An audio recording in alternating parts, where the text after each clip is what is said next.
Thanks for tuning in. If you're watching on YouTube, be sure to hit the subscribe button to stay up to date on all of our latest video content. If you're watching on LocalGov TV, be sure to visit their website to see all of the content made for you by your local governments. Alamance County is pleased to present the Alamance County Commissioners Meeting. We're going to call the meeting to order, and we'll have the invocation first. Dear Lord, please help us to make the best decisions for all of our county residents. Please protect the men and women of our armed forces who continue to fight and die for our freedom every day, and for our safety employees, and for the people in the county as we have tough decisions to make. In your mighty name we pray. Amen. And as you're able, if you'll stand for the Pledge of Allegiance. Pledge allegiance to the flag of the United States of America and to the republic for which it stands, one nation, under God, indivisible, with liberty and justice for all.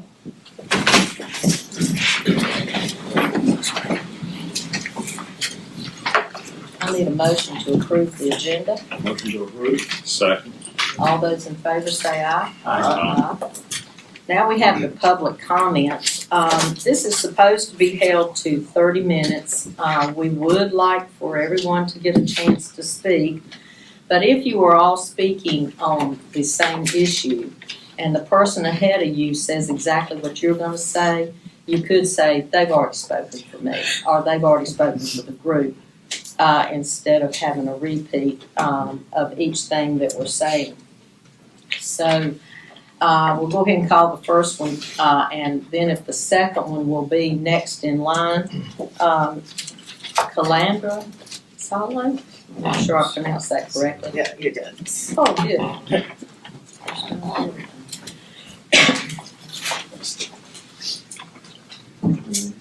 Hi, my name is Calandra Salo. I live at 4244 Jacks Peak Trail, and I'm a direct abutter to the landfill.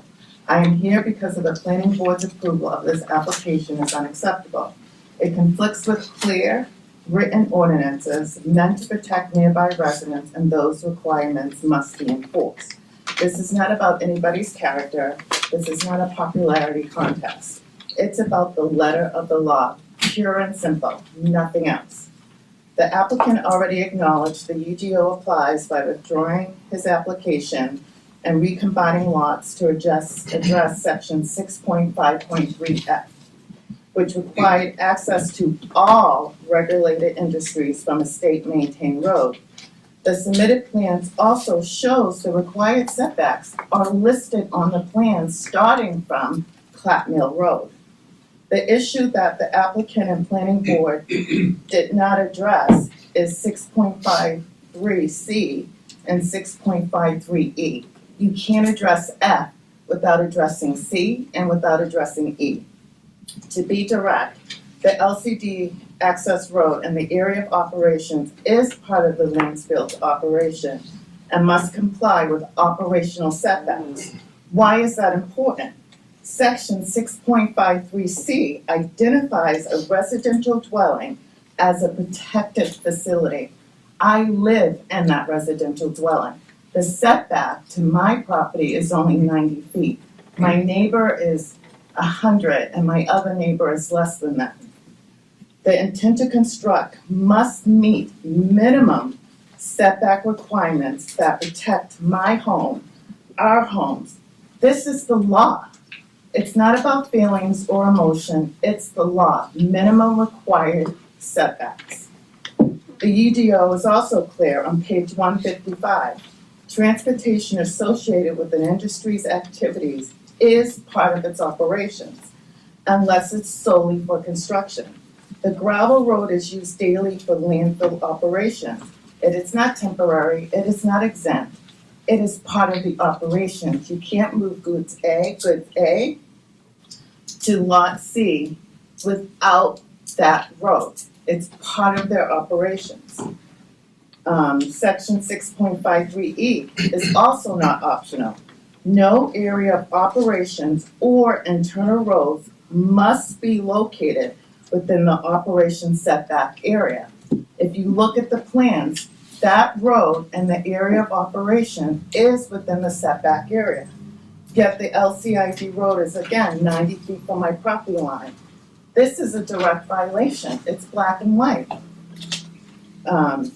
These ordinances exist to protect public health, safety, property, and environment.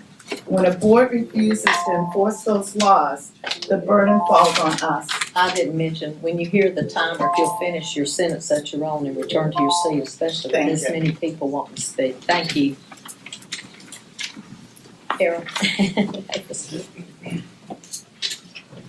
Carol Davis, I'm also an adjoining property owner.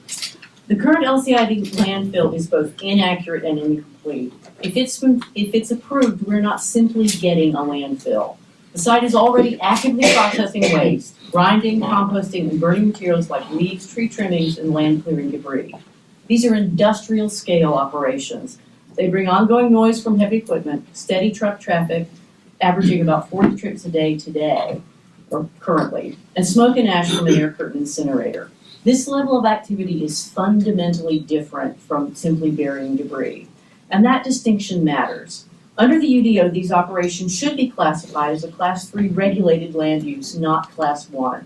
Class 3 exists for these higher industrial uses and includes stronger buffer and setback requirements that nearby residents like Calandra clearly need. Now, Mr. Phillippe's state permit application to expand these activities does not include setbacks or buffers. The state assumes local governments will put those protections in place. But in our case, they don't exist. Because we don't have zoning, and because the county planning department has not recognized these activities as a regulated land use requiring approval, there are currently no enforceable protections for neighboring property owners beyond the landfill permit itself. And that creates a serious gap for both residents and the county. If complaints arise about noise, smoke, or ash, the operator can point to compliance with Class 1 landfill rules and rely on the state permit for everything else. At that point, the county has effectively given up its ability to oversee or enforce anything beyond the landfill. I don't believe that's the county's intent, to give away its authority to manage an operation of this scale and impact. Fortunately, there are two straightforward steps you can take to address this. First, determine that the waste processing activities already taking place on site qualify as a regulated waste facility under the county's UDO, and direct the planning department to require Mr. Phillippe to go through the HIDO permitting process for those activities. Second, because the HIDO does not allow co-location of separate regulated land uses without separate permits, and the site is already functioning as a waste processing facility while seeking to add a landfill, deny the landfill application until that conflict is resolved. These steps ensure that the activities already happening on site are properly classified, reviewed, and regulated by the county, and that neighboring property owners receive the protections they deserve. Thank you. Thank you. Robin Hart?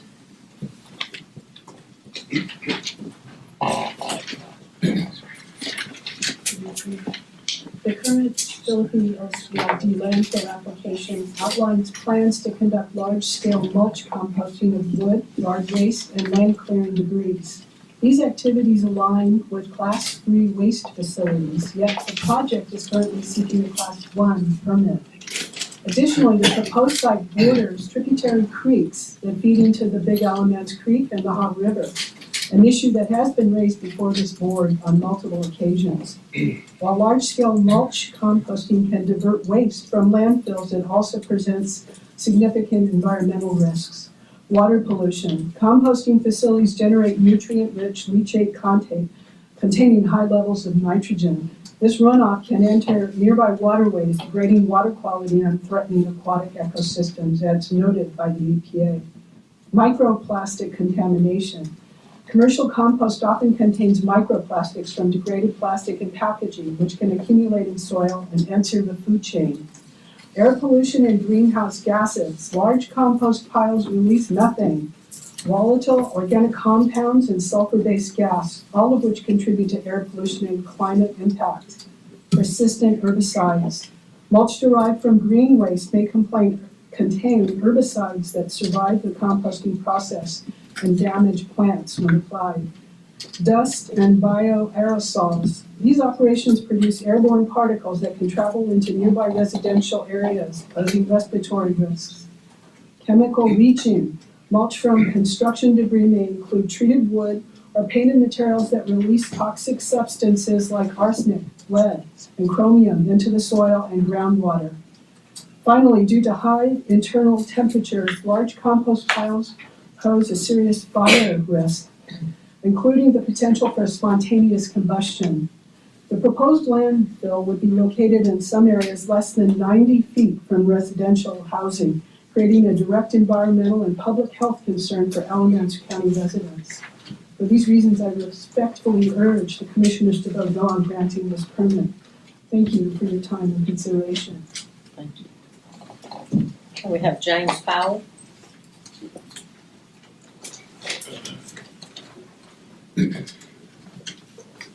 There's some handouts here. Good evening.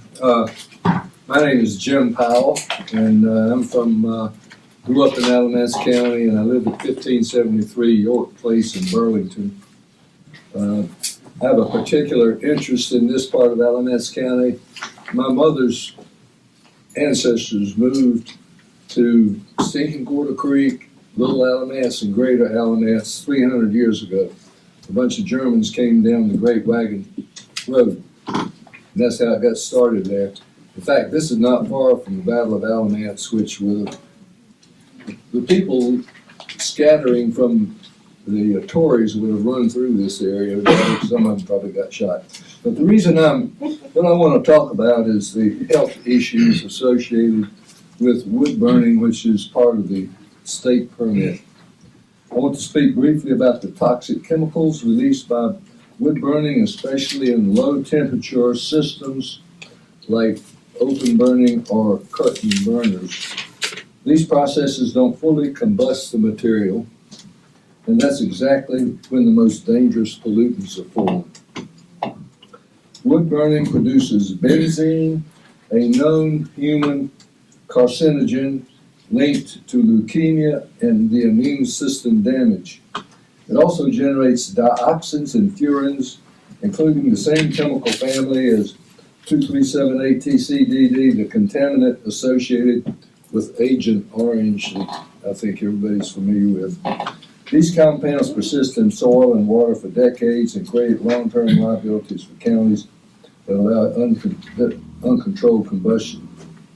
We also see high levels of PAH, including benzopyrene, carcinogens, along with formaldehyde, acrolein, and fine particulate matter that all combustion produces. That gets in the lung and takes these chemicals with it and stays in the lungs. Alamance County is already dealing with PFAS contamination at Eli Whitney and the public health costs that come with it. Adding another source of persistent toxic chemicals, especially dioxins, would compound those risks and increase future cleanup burdens. For these reasons, I urge the board to avoid any policy that expands open burning or low temperature or wood waste combustion in Alamance County. The science is clear. These emissions are dangerous, persistent, and costly to communities. I spoke of Agent Orange. As we all remember, that was when the government sprayed Agent Orange in Vietnam to kill the vegetation so they could locate the Viet Cong coming down the Ho Chi Minh Trail. They didn't know that that was dangerous at that time, though they knew it had a lot of chemicals in it. Turns out that it was full of dioxin, and dioxin has caused all kinds of health problems. The government's paid tens of billions of dollars for that. In Alamance County, we need to be careful that we don't create our own Agent Orange phenomenon. Thank you. Incidentally, I wanted to say that the Philippi family are fine people from what I know and what I hear. This is nothing personal.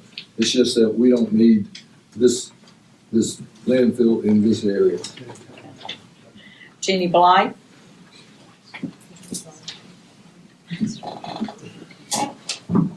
Hey there. I'm Jenny Blake. I'm a local real estate broker, so I've been a realtor in Alamance County for over 20 years now. I don't know the science, and the toxins. My concern is for Alamance County homeowners, because I do know that nationwide, properties that are within a 5-mile radius of a landfill depreciate in value by up to 15%. And I did research in our own county, so in Alamance County alone, in the existing landfills, I found properties that had closed in the past year and a half that disclosed, as they have to, that they're near a landfill. And the properties in Alamance County alone closed for 4 to 7% less. And this is not landfills that are burning things that give off a smell or smoke. This is simply because of the heavy machinery going by and the stigma that comes with being close to a landfill.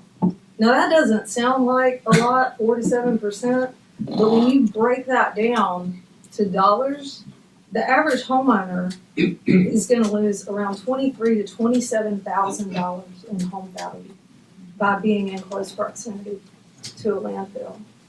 There are a significant number of residential properties, and you've already heard from quite a few homeowners about their concerns just being close to it and the setbacks, and then the health concerns. My concern is for protecting property values in Alamance County.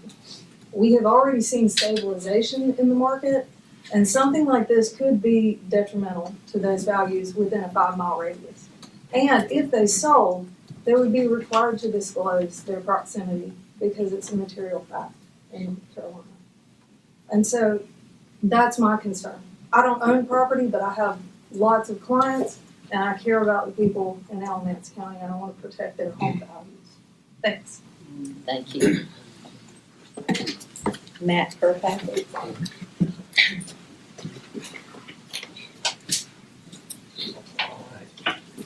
Good evening. So we've been properly educated on the dangers of incineration and composting, both activities that are in the basket of waste processing facility, which it really we plead to you that they need to be regulated. I mean, open fire and 30, 40 acres of dry wood, what bad could happen, right? So I want to talk about the dangers, the imminent dangers of Clapp Mill Road itself. Anybody that's driven Clapp Mill Road can both appreciate the beauty of Clapp Mill Road and the dangers of it. It's literally a asphalt on a wagon trail from the 18th century. That's how long how long ago it was built, cut in as a wagon trail in my research, and that's valid. I want to talk about, so anyone that's driven this road, you know the dangers, you pass a truck, you know, in any of those blind curves, and you hold your breath till you're done. But I want to talk tonight about not the driving it, but the accessing of Clapp Mill Road and the imminent dangers of accessing Clapp Mill Road. There are 81 homes that access Clapp Mill Road, either by driveways or by connector roads. Of those 81 homes, 51 of them, and we went out and measured this data, 51 of those have 350 feet or less in sight visibility. So there's two risks that we were assessing. One, what is the DOT prescribed site distance for this design of road? And it's 500 feet for a residential driveway, passenger car. So these 63% of these residents leave their drive every day, and they already have a 30-40% deficit in prescribed safe travel distance, safe sight distance. The second issue we wanted to assess is what is the risk of that compared to the 4 to 5 time increase that we're going to see in truck traffic of 30 to 40 ton trucks. So what is the stopping distance of a 30 to 40 ton truck? Well, that's 350 to 40 feet. So these same 63% of the people, 6 out of 10, are going to leave their driveway and have the same sight distance. Not only do they have a sight distance deficit, but they have the same sight distance as these trucks have stopping distance. And now what's the probability of accidents? That's unknown. The simple math is 10 vehicle turns per day per house is 50 vehicles. These are all failing conditions. So 50 failing conditions times 150 trucks in the roadway when this is mature and operating. That's over 60,000 failed incidents per day that'll be happening, probably that will be happening on this roadway in some form, in some fashion. That's a staggering number. But how many accidents will that result in? That's a calculation that's very hard to process, but I can tell you, evidence says that over 50% of the deaths that happen by truck accidents with cars happen on rural roads. It's from the USDA Transportation. Second is you're 40 times more likely to die in an accident with a car, with a truck than you are with a car. This road is not adequate for this project. This industrial project does not need to be in this residential community. It's too dangerous, and everyone's been made well aware of the risk. I got a clarifying question. Okay. You guys, doesn't have a page number here, but it says 63% of Clap Mill Road driveways have deficient, that's not the one I wanted. The one I wanted was the one that says 63% of Clap Mill residential trips are made under, quote, failed braking conditions. What do you mean by failed braking conditions? Well, the failed braking conditions, that's the engineering term for when the stopping distance of the vehicle exceeds the sight distance of the party that's turning onto the roadway.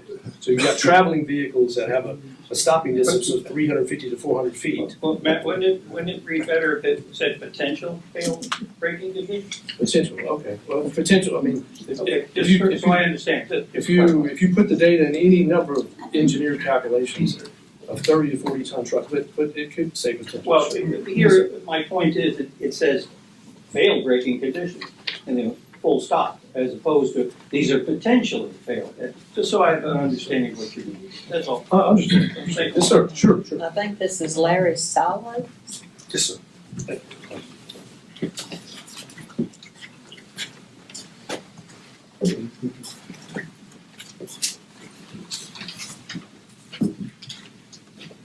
Good evening, Commissioners. My name is Larry Salo, and I live on Jacks Creek Trail. I'm not here as a scientist or a lawyer, but I am a resident who has taken the time to understand what cement crushing actually means for a community like ours. When concrete is crushed, it releases respirable crystalline silica, a fine dust you can't see, but you breathe deep into your lungs. These particles are small enough to bypass body's defenses and lodge permanently into lung tissue. Medical research shows that inhaling this dust can cause silicosis, an incurable progressive lung disease, along with lung cancer, COPD, and kidney disease. Even repeated short-term exposure to fine particulate matter can trigger inflammation and worsen asthma. This isn't theoretical.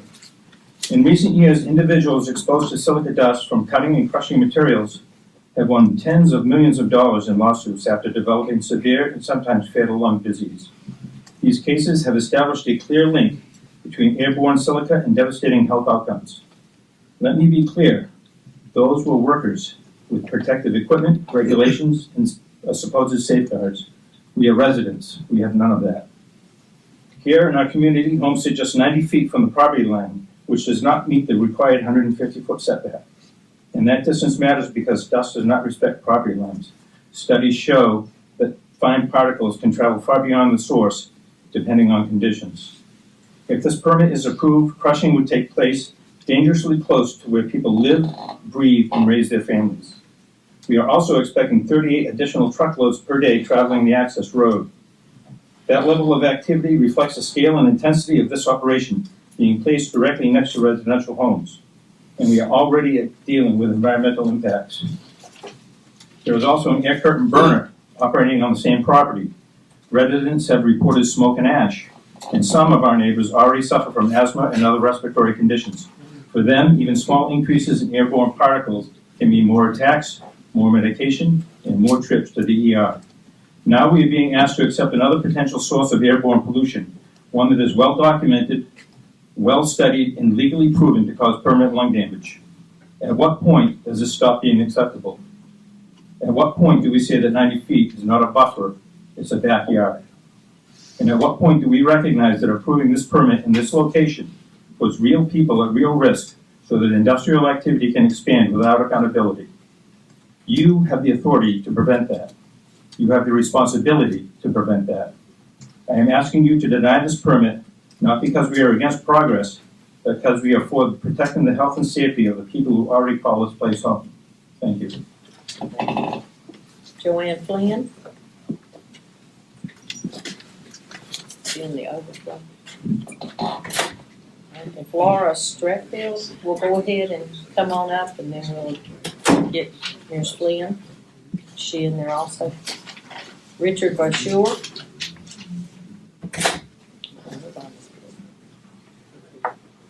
Jackie, if you'll go ahead and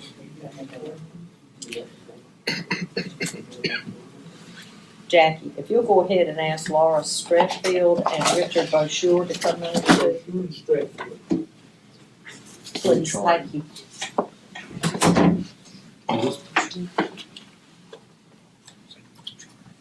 Hello, I'm Laura Streitfeld. Thank you for the opportunity to speak. I'm here about two proposed developments on Morrow Mill Road and Austin Quarter Road. There are approximately 51 homes on Morrow Mill and 3 on Austin Quarter. If approved, these projects would bring an additional 956 homes and add close to 10,000 daily car trips in an area with no water or sewer lines. The two subdivisions would require wells pumping close to 400,000 gallons per day and disposing of a similar volume of wastewater on the property. A recent U.S. Geological Survey study at Cane Creek showed the recharge rate for water to replenish itself is 400 gallons per day per acre. Wells in our area average 5 gallons or less a minute, which is low. Mine is at 1.5 gallons per minute off of Morrow Mill Road and has to fill up overnight.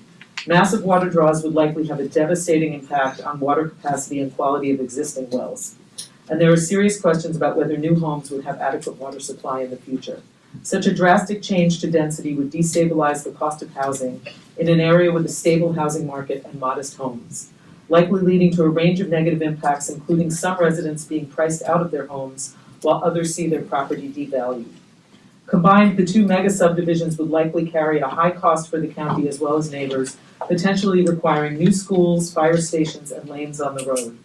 We're extremely concerned about the costs and impacts that unprecedented well water draws, wastewater disposal, traffic, and construction would bring to the surrounding area, to Cane Creek and to the Haw River. The scale of the two locations raises significant concerns about public safety, health, access to clean water, and affordability. We're talking about an area where cows, horses, combines, and bicycles outnumber the cars normally on the road, and where developers would drop a new population larger than Swepsonville or Haw River, but with no infrastructure to support it. Morrow Mill is home to more than a dozen heritage farms and innovative new farms raising livestock and food.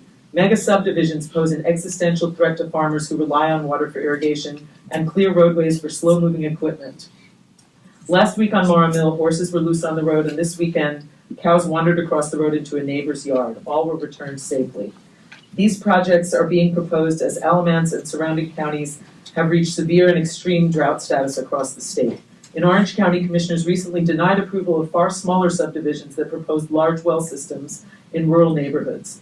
A key concern was that the county would be on the hook in the future for failed wells and the cost of remediation, given the likelihood of drought, water scarcity, and contamination. Please consider pausing consideration of cluster subdivisions that require state permits for high-volume wells and septic. A moratorium would allow staff and commissioners to explore sustainable, cost-effective options for protecting the places we love and directing high-density locations to locations with infrastructure to support rapid growth. And I have a few handouts for each of you. Thank you. Joanne Flynn's not there either? Okay. So Joanne Flynn and Richard Bouchard is not there, correct? Okay, thank you. Okay, now we've got Ida Dashel.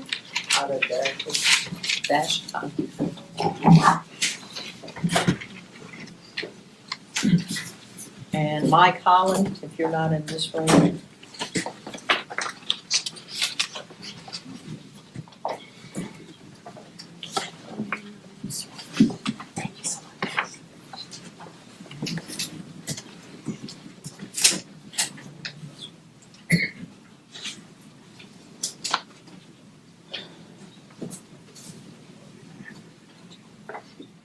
Someone signed as CA.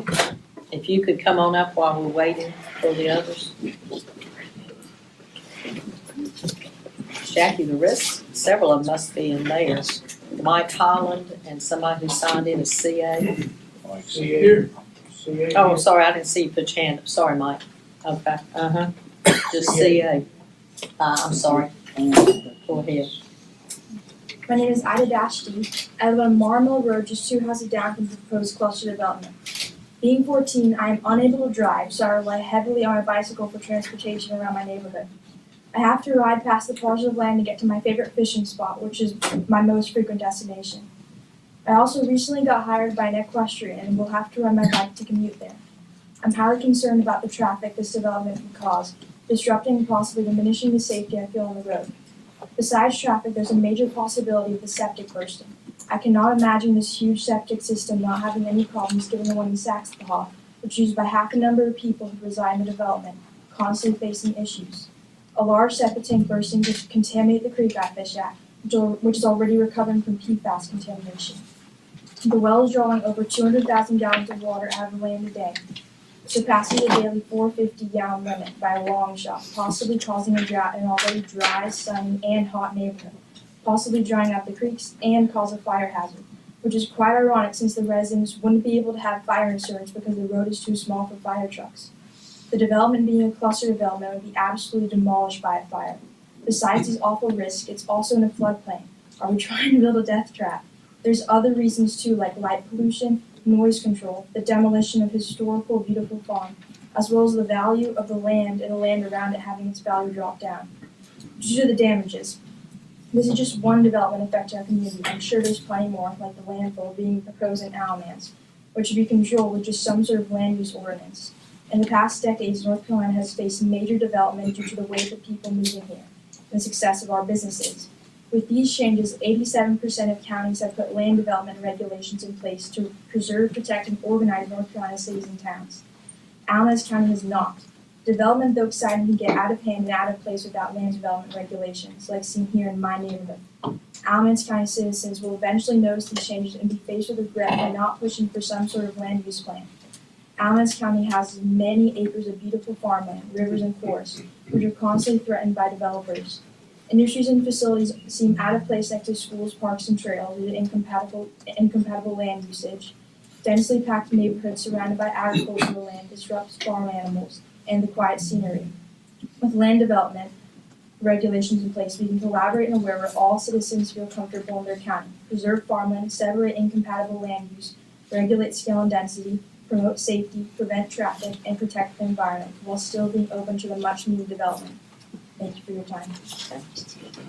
Mr. Holland, if you'll be making your way around, and the next one is Medora after him, if you'll just line up. Medora Burke Skull, SCOLL. Yeah, you go. Is it my next or am I? After him. Come on.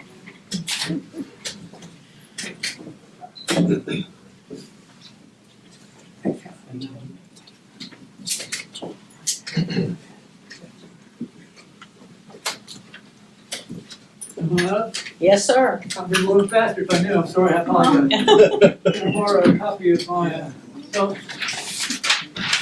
thank you, Tom. I apologize, I've got, some issues. I've had several strokes.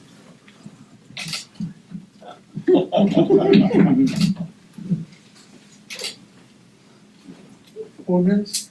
3. I'm so slow. That's the one thing I told myself is I can continue to be this speed when I turned 60, and now I'm half the speed. The debates hurt my hubris and they struck me down. Madam Chair, Commissioners, I'm here today returning to an idea that first brought me here before this board in 2015. It was a 30-minute presentation through a series, the Center for Environmental Research Education in Saxbahaw. And I was able to speak about what became of the park in Saxbahaw, the 1,000 acres, which is butting up against Morrill Mill Road. Some speakers have already spoken about Morrill Mill Road, and that's what they're talking about. So I'm looking at the Alamance County side. That was the moment when this board came together unanimously and supported a vision for a truly significant public space, Saxbahaw 1,000-acre park. I'll continue to do my part in that spirit, recruiting summer camps to the area, teaching river use, and encouraging community engagement. I'm here today because I believe there is still an opportunity to fully realize that vision. Specifically, I want to speak to the central portion of this park. Thomas, can you hand me that? The central part of the park is in red. Thank you so much for your time. What's your name? Carol. Thank you, Carol. This is the central part of the project. Down here in that, just south of the landfill. I've recently come across information suggesting there may be important historical significance there, including connections to one of North Carolina's past governors and the region's textile history. More importantly, the land contains a plantation slave cemetery, which I've not heard anybody mention in the discussions we've had leading up to the park's development. I've emailed with the park, as you can imagine, many times, people that are building the park. I've yet to hear anybody say anything about a slave cemetery. So I'm concerned about that. I think there's a representative from the planning department here tonight. Mr. Chief, thanks for all you do for our community. I think that the planning department needs to be told about this as they move forward. In that case, we have a responsibility to make sure that the history is understood before decisions are finalized. Because once it's gone, we don't get it back. We only have one chance at this. This points to something broader. We don't always carry our river history forward as clearly as we could. That's something we can change. In the coming weeks, I'll return to this dais with materials like Down on the Haw by Dr. Ann Casaubon and The Shuttle and the Plow by Dr. Carol Thompson as a way to help ground this conversation and shared understanding. I'm also working through a series, the Center of Environmental Research and Education, the SACSPLA, in a broader effort to recognize the Haw River Month, connecting education, community, and stewardship. But today, my request is simple. Take the time to ensure that the history of that central land section, the center part of the park, which is, this deal is not completed yet. I'm sorry, Mr. Holland, your time, sir.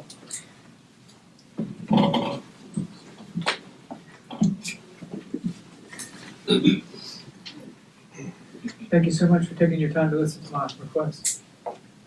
We'll read your paperwork. Thank you, ma'am. Thank you, Carol.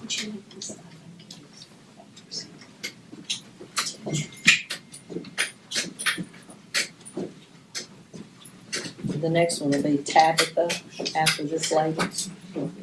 Be ready to step up and speak.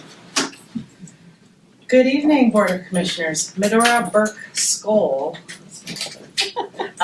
President of Alamance Burlington Association of Educators.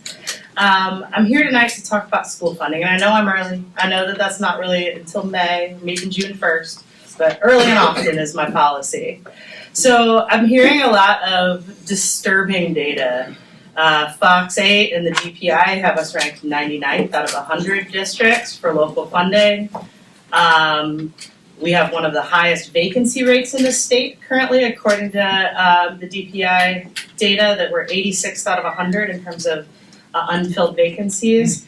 And that website puts us at 89th in the percent of revenue per student. That's concerning. I've watched my daughter's elementary school slip from a high B ranking down to a C.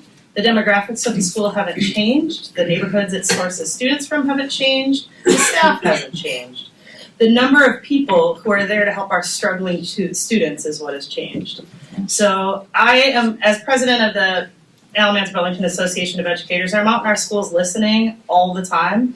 And what I hear unanimously and overwhelmingly from administrators and educators is that they need people, like human beings in the school, able to do the pull-out literacy and math tutoring. Commissioner Priola, you never cease to point out our lackluster growth and achievement data here in ABSS. Last school board meeting, you compared Alamance County to our neighbors and pointed out that we were falling short of their achievements in our own classrooms, and I couldn't agree more. I pointed out tongue-in-cheek that perhaps you could compare our funding rate to our neighboring schools. So in 2020, the state of North Carolina mandated that all public districts implement something called a multi-tiered system of supports aimed at closing achievement gaps using data on student achievement and where they are falling short and early intervention starting in the early elementary years.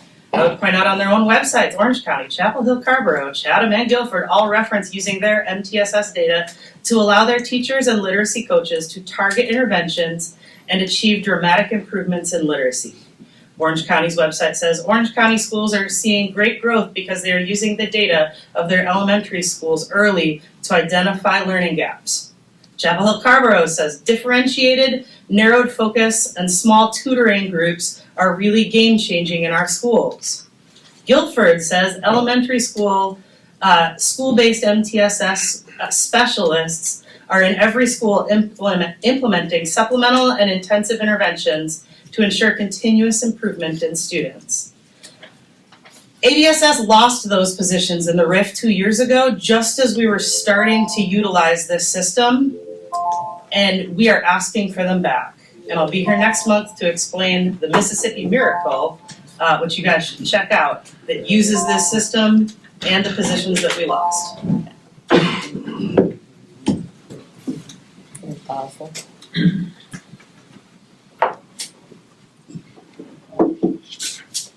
Hello, my name is Tabitha Basel. I'm the Vice President of Alamance Burlington Association of Educators. I'm a teacher here in Alamance County. I went to school here, I grew up here. My family moved here from Caswell County because of how great they heard our schools were. Back then I'm 31, so for some reference. So I went to school through the recession time, and we still were pretty good even though we had a lot of old, really old textbooks. Today we're facing a crisis all across North Carolina, and schools are struggling to fill those vacancies, including ours. Schools are struggling to fill those vacancies, and our school workers and students are suffering because of it. We have teachers covering 2 adaptive curriculum classes. That means that these students who need, yes, I'm sorry, I got a little tall. That means that we have students who need extra interventions getting less interventions because they're being doubled up in a classroom. Some of these students are in wheelchairs and are tube fed. Our teachers in this county are not magical. We cannot work miracles. All across our county, we're having students with IEPs not being fulfilled. We have 14 complaints in our county because of that through DEI. All across our county, because of the IEPs not being fulfilled, it is not because of the lack of trying of our educators, but because they're being asked to be 2 people or even more. But something has to give. I remember, Steve Carter, you were saying in a previous meeting that you thought it was a shame that we had a previous county worker go to another county and they were getting paid significantly more. I remember how you said that you were shocked to hear that that person wanted to stay in Alamance County but felt that they had to go where more pay was. This is where our teachers are feeling as well. We think that as a county that is the 15th largest in the state, that we could fund our county appropriately, and yet we are not. We rank near the lowest for per pupil spending, and let me remind you, the kids are our future here in Alamance County. So I leave you with this question. If kids are our future, why are we not investing in their education? Thank you. Thank you. Kathy Blanton.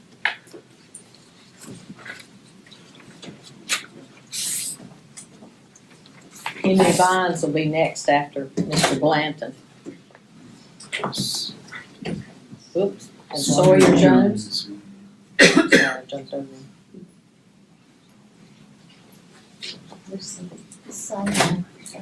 Did you see Sawyer coming? I didn't see him. Yeah, he's after Sam. So, Jackie, I'm sorry, Sawyer Jones is after Mr. Blanton. Will you again? Ready up, please? He's got a really nice Carolina jacket on. It's a beautiful jacket. Good evening, Commissioners. My name is Subby Blanton, and I live at 3323 Elm Street in Burlington. I'm here tonight to start off with an emphatic expression of support for the Alamance Burlington School System budget that was recently voted on and will be presented to this board. That budget reflects real needs that come directly from our classrooms, our teachers, and our students. It is not abstract. It's about making sure kids have the resources to learn, educators have the support to stay, and schools can function the way our community expects them to. Supporting this budget is one of the clearest ways you can invest directly in the future of Alamance County. It's also important to remember this budget was written while the largest source of funding for our schools is still unknown as we await a budget from our state legislators.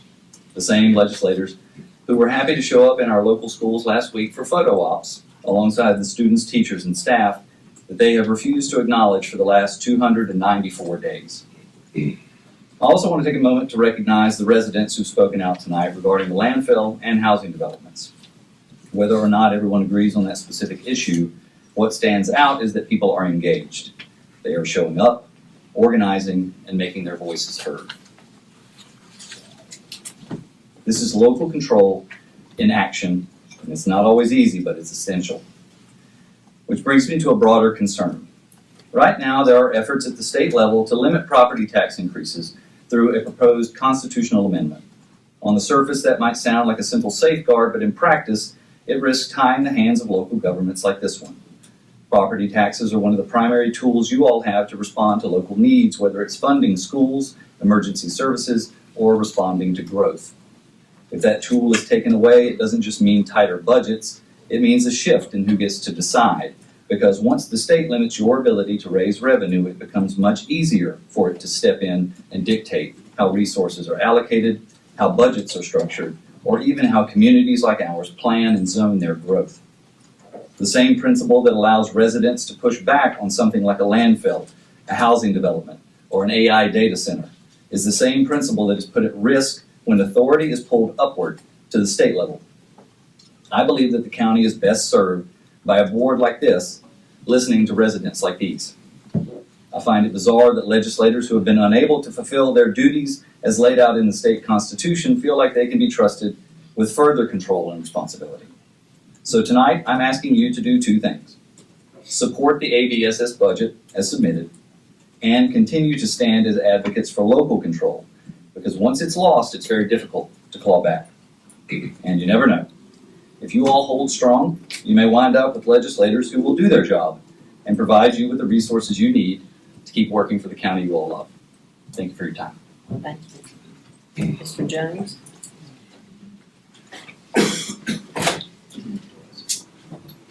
Good evening, Commissioners. As I'm sure you all know, my name is Sawyer Jones. I'm a resident of Alamance County and the student body president for Walter Williams High School.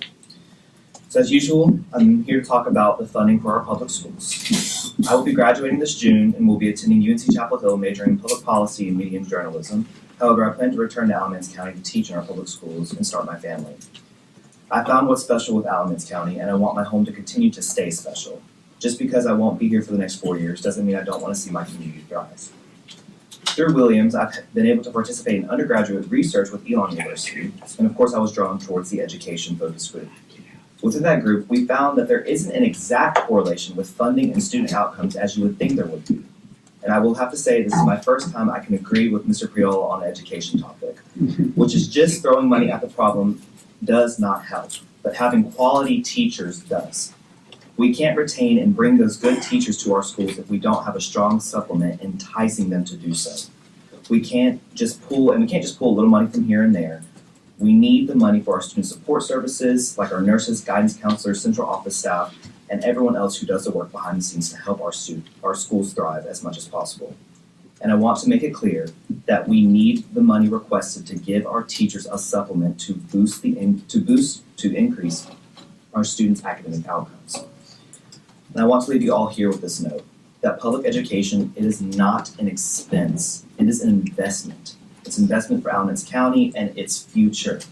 If we keep making the same mistakes now, the future will be even harder to fix.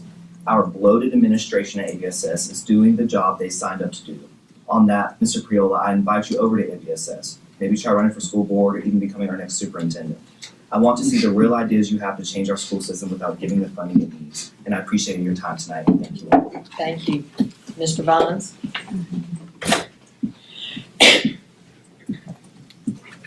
Sadie Rapp, isn't it? Is she in here?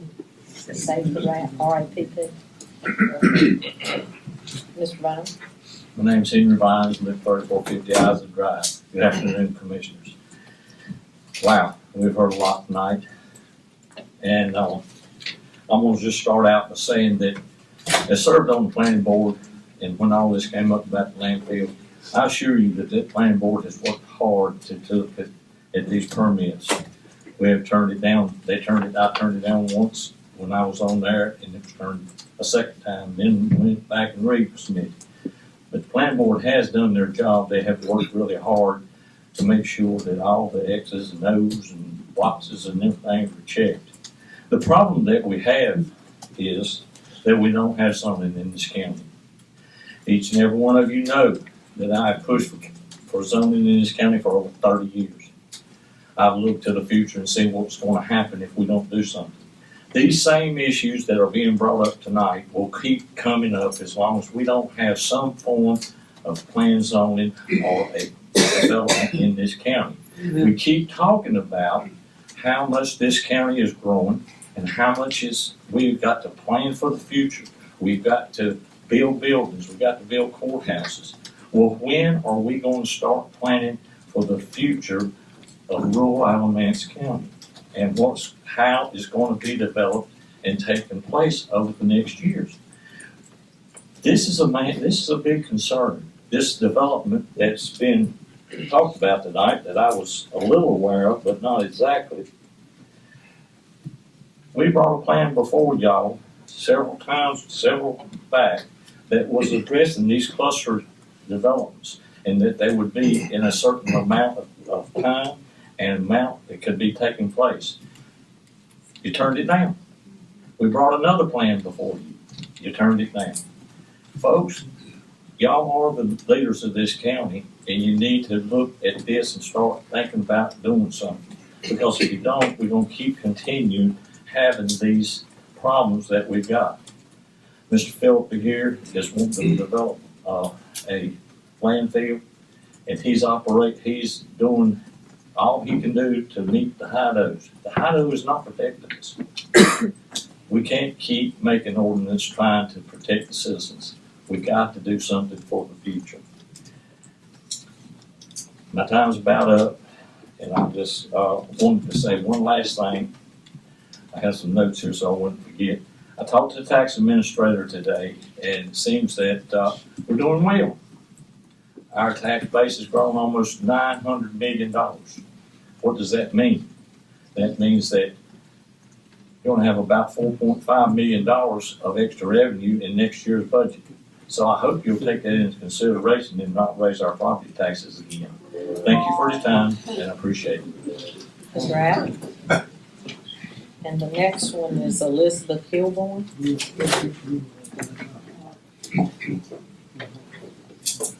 Hi there, my name is Sadie Rapp, and I'm a small business owner, and I'm here representing myself and many of my neighbors in advocating for formalized protection of our shared natural resources in unincorporated Alamance County.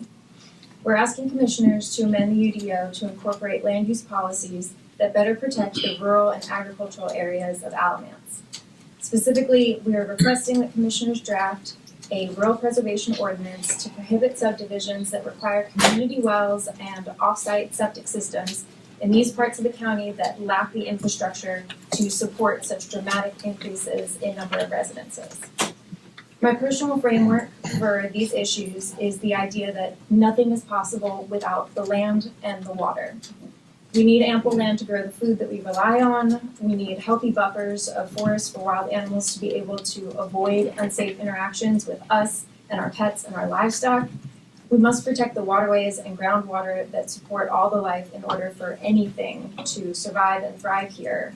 These needs cannot be met without thoughtful laws governing the development of our region, especially now as the Piedmont experiences steep and ongoing growth, paired with both more frequent and severe droughts and storms.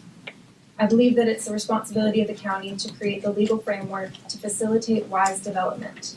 There's a great need for more abundant housing options, but the solution is found in places served by municipal services and infrastructure. I join my neighbors in asking commissioners to put a moratorium on approval of any large-scale land use projects with significant potential impact on farmland availability, pollution, water consumption, traffic, and other environmental and quality of life factors in unincorporated Alamance. There are simply too many unanswered questions in regards to the rights of the county and the rights of existing landowners to consider such consequential proposed developments.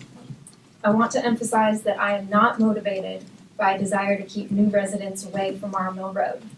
In fact, I regularly think to myself as I'm walking in the woods that I wish everyone that wants to live in a place like this could have the opportunity because it is a blessing.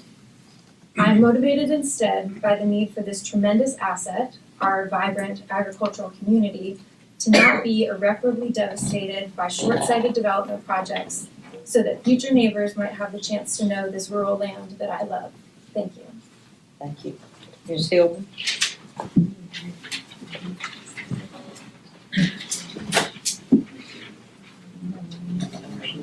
Hi, thank you to the commissioners for allowing me to speak tonight. My name is Dr. Elizabeth Hilborn, and I prepared my comments in collaboration with Dr. Elizabeth Kirstensen. We are both water quality experts. We've worked in research and policy at the state and federal level. And I'm here to speak about the Morrow Mill Farm development from a water perspective.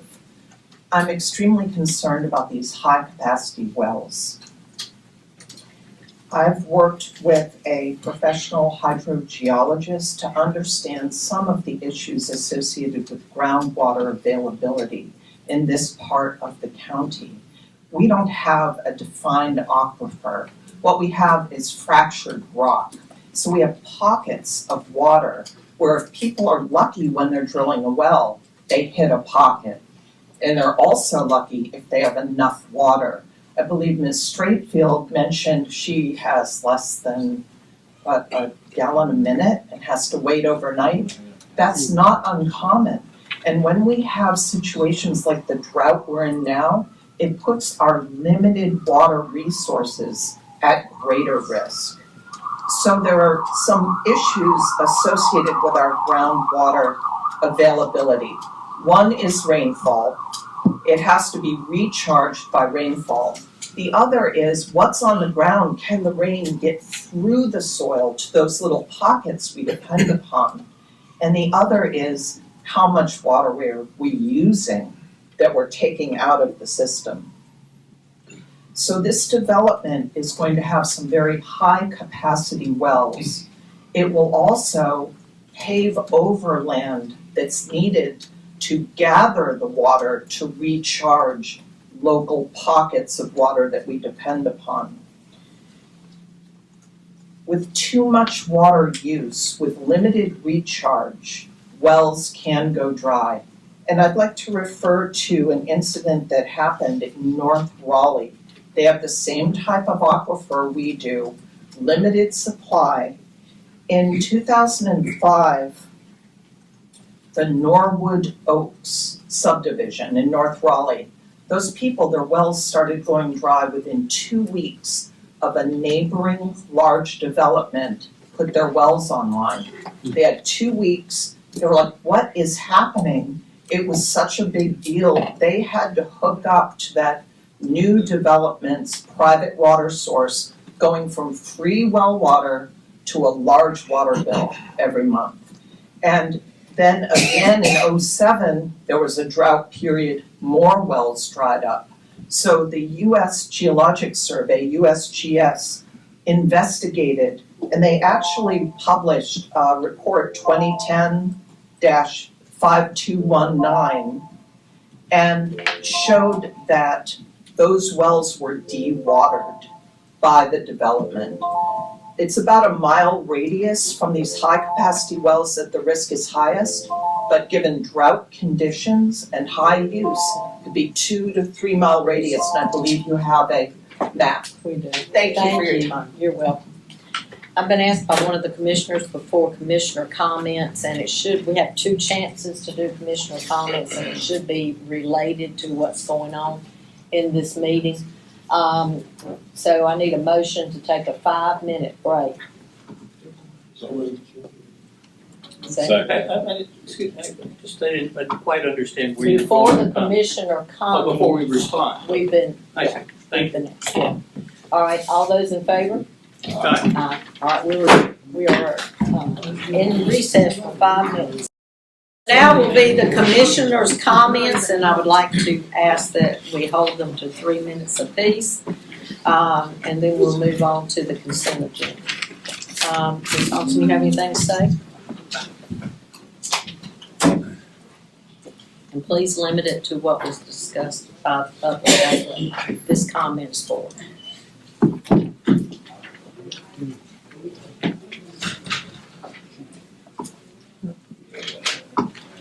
I know. Don't start my 3 minutes yet.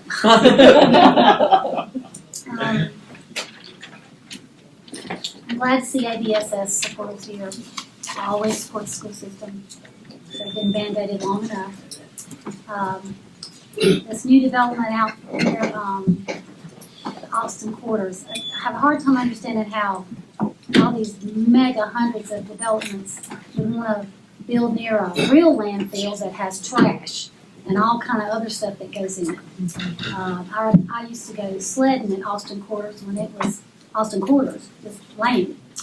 I don't really have a comment about Philippi landfill at this point because I have been to so many meetings and heard both sides, and I respect both sides. And I'm just gonna say this again. I've supported zoning since I got on the commissioners, and this is what happens when you don't have enough bite in something. And one more thing, an ordinance. I told a really sweet lady this the other day. Working domestic violence, when someone hurts someone and they file a restraining order, if you don't respect the law and respect the person, it's just a piece of paper. That's it. Many people have lost their life with a restraining order. And an ordinance is kind of the same way. That's why you need zoning. It's concrete, and your commissioners have enough power to say no to something that is not really good for this county. That's it. Commissioner Powell. Well, we had a lot of comments in a lot of different areas. It's hard to bring it down to one or two. But I would like to say that for the LCID landfill, we are required to approve that unless there's a regulation that is not being met. So our hands are pretty much tied in that situation. I didn't hear tonight any violation that with the proposal. It seems that that's been in front of us in the planning board now for several months, and the planning board voted 6-1. So it puts us in a very tough position there. Excuse me, Commissioner. Andy, for a second. We're still to hear the attorney for the other side. He's just answering the public. Oh, I see, okay. Yeah. I have concerns about the Morrow Mill farm development. It's a very large development with 1,000 homes almost. It's a cluster situation, which is a little bit different. And I think there's several issues that we need to address there. And for school funding, I would like to just mention that, the county pays a per pupil expenditure, but it also does a supplement.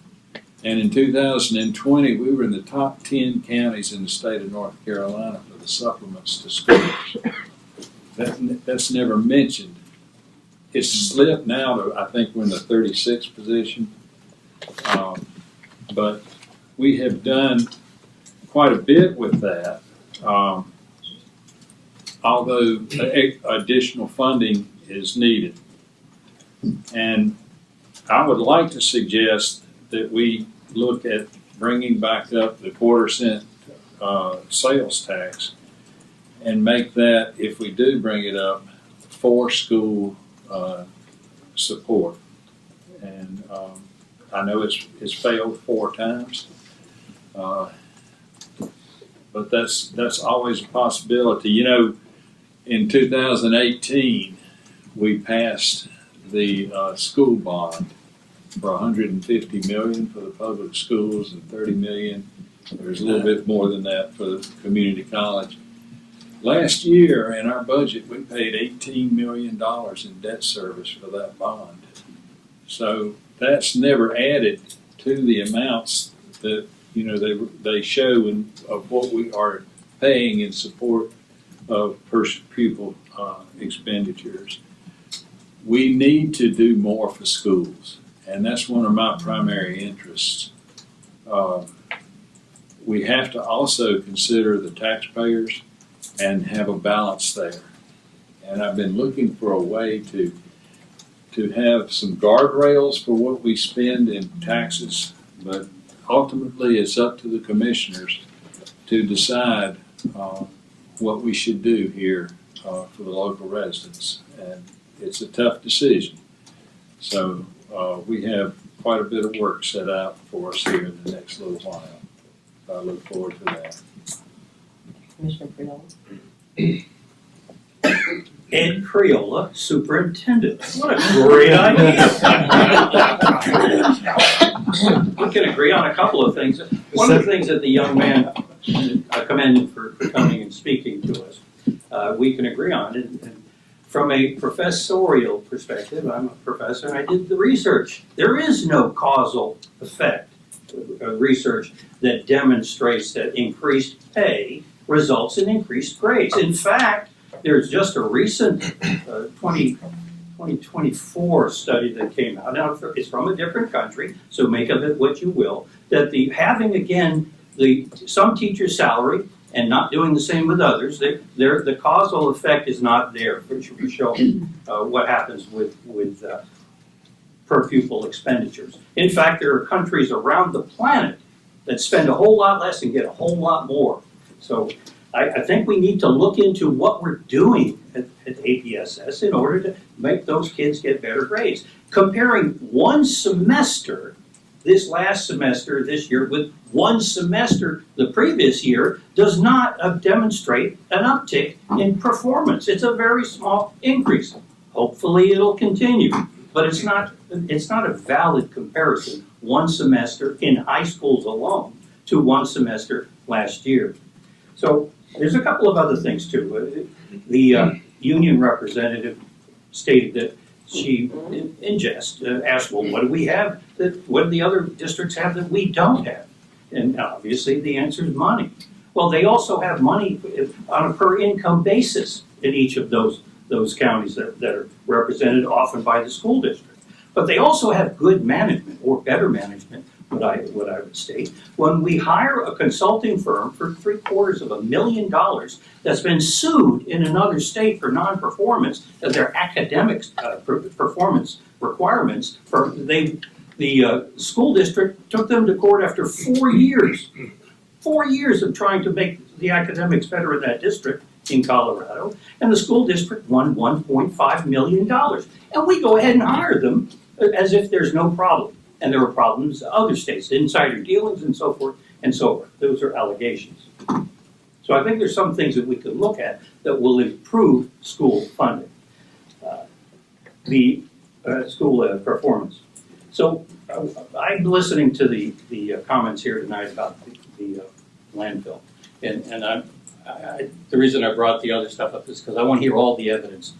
It's very darn difficult, I'm telling you. I think there are concerns with safety that I'm quite concerned with. If I lived on the roads and I was in that jurisdiction, that area, I'd be concerned with safety.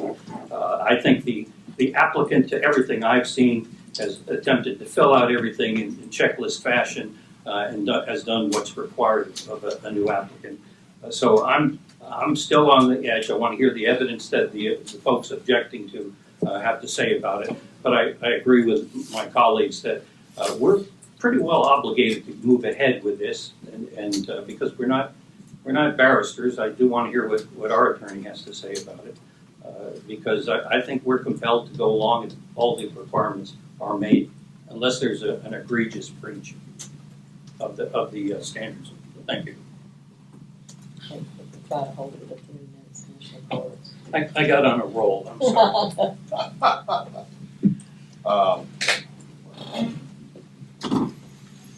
I mean, we had a boatload of stuff thrown at us tonight.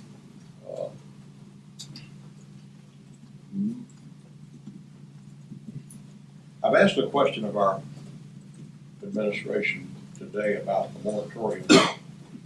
And it's quite probable that the Morrow Mill project, since it's already in an application phase, may be beyond the point at which we can propose a moratorium in that situation. So I had a caller earlier today that I had a conversation with about that. You know, a lot of times I think our callers don't believe we pay any attention to them. We do, and we try to ask questions, we try to get answers. There's some issues with the landfill being raised that potentially appear to be outside of reality. Not all the accusations appear to meet the qualifications that we're required to operate and make our decisions under the HIDO, which puts us in a position, as was just been indicated, of not having a lot of choices. I do understand the question, as did Mr. Briola, about the safety. Unfortunately, we don't do roads in the county. That's a DOT issue.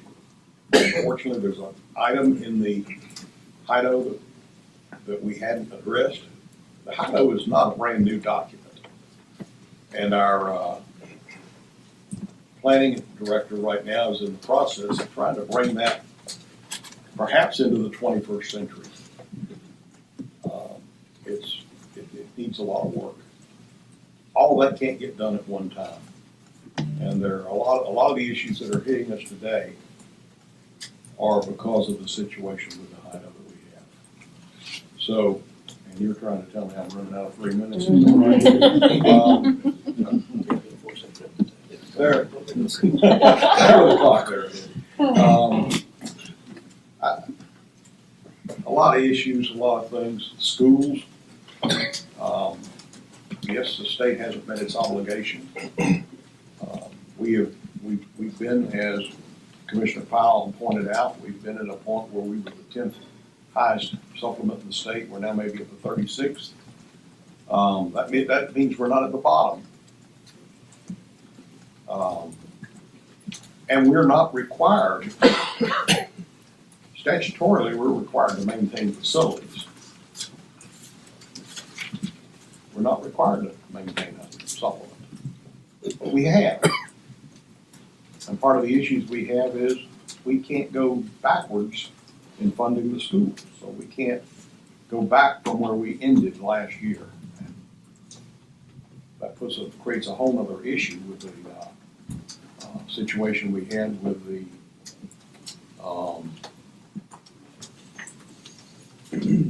what was it called? We weren't sued, but we were threatened to be sued, so we entered mediation. So we wound up having to come up with $2.6 million in additional funding. And that money was not out of this year's budget. That money came out of the fund for the court building. So by not being in this year's budget, that means the $2.6 million has to be matched in this year's budget as we go into it. So there are so many issues we're going to be dealing with going into the budget. And at the same time, trying to focus on those folks who have a hard time meeting their current obligations. It's a tough call. And I think I don't want anyone to think that any of us take any of those issues lightly, because we don't. Thank you all for showing up tonight. And I'm going to be brief. I always tell everybody I never talk over 3 minutes unless it's something really in depth. One thing, I spoke to a lady, I don't know if she's here today or not, over the telephone that called me, and I appreciate her phone call, and one of the things that she brought up was that I seemed to know a whole lot about planning and zoning, and I said, well, Haw River has planning and zoning, and I was their mayor and been with them since '09. So I know every kind of planning and zoning there is. Plus, I think she was surprised that I had a lot of answers and a lot of comments on what she was saying to me and telling me that showed that I have read and studied all of this. Also, I do take exception to saying that I went on the school tours for a photo op. I volunteer at the schools. I'm a lunch buddy, a reading buddy, and a proctor for the EOGs, and I have always supported our school system and our teachers. They have a really hard job, and we are educating our future in our school system. And I even Jennifer Reed, principal at Turrentine, and also Brian Curry, the principal of Williams, had been at Haw River, and they knew me instantly and both hugged me when I came in. So I am well known as a supporter of the school system, and I went to view, and I even noticed cracked tiles in the newest school that we had in the hallway. So I wasn't there for a photo op, and I just wanted to make that clear. Okay, next item is the consent agenda, and I need a motion for that. Motion to approve. Second. All those in favor say aye. Aye. Now we have our presentation and other business. I think that Matthew, is gonna speak first.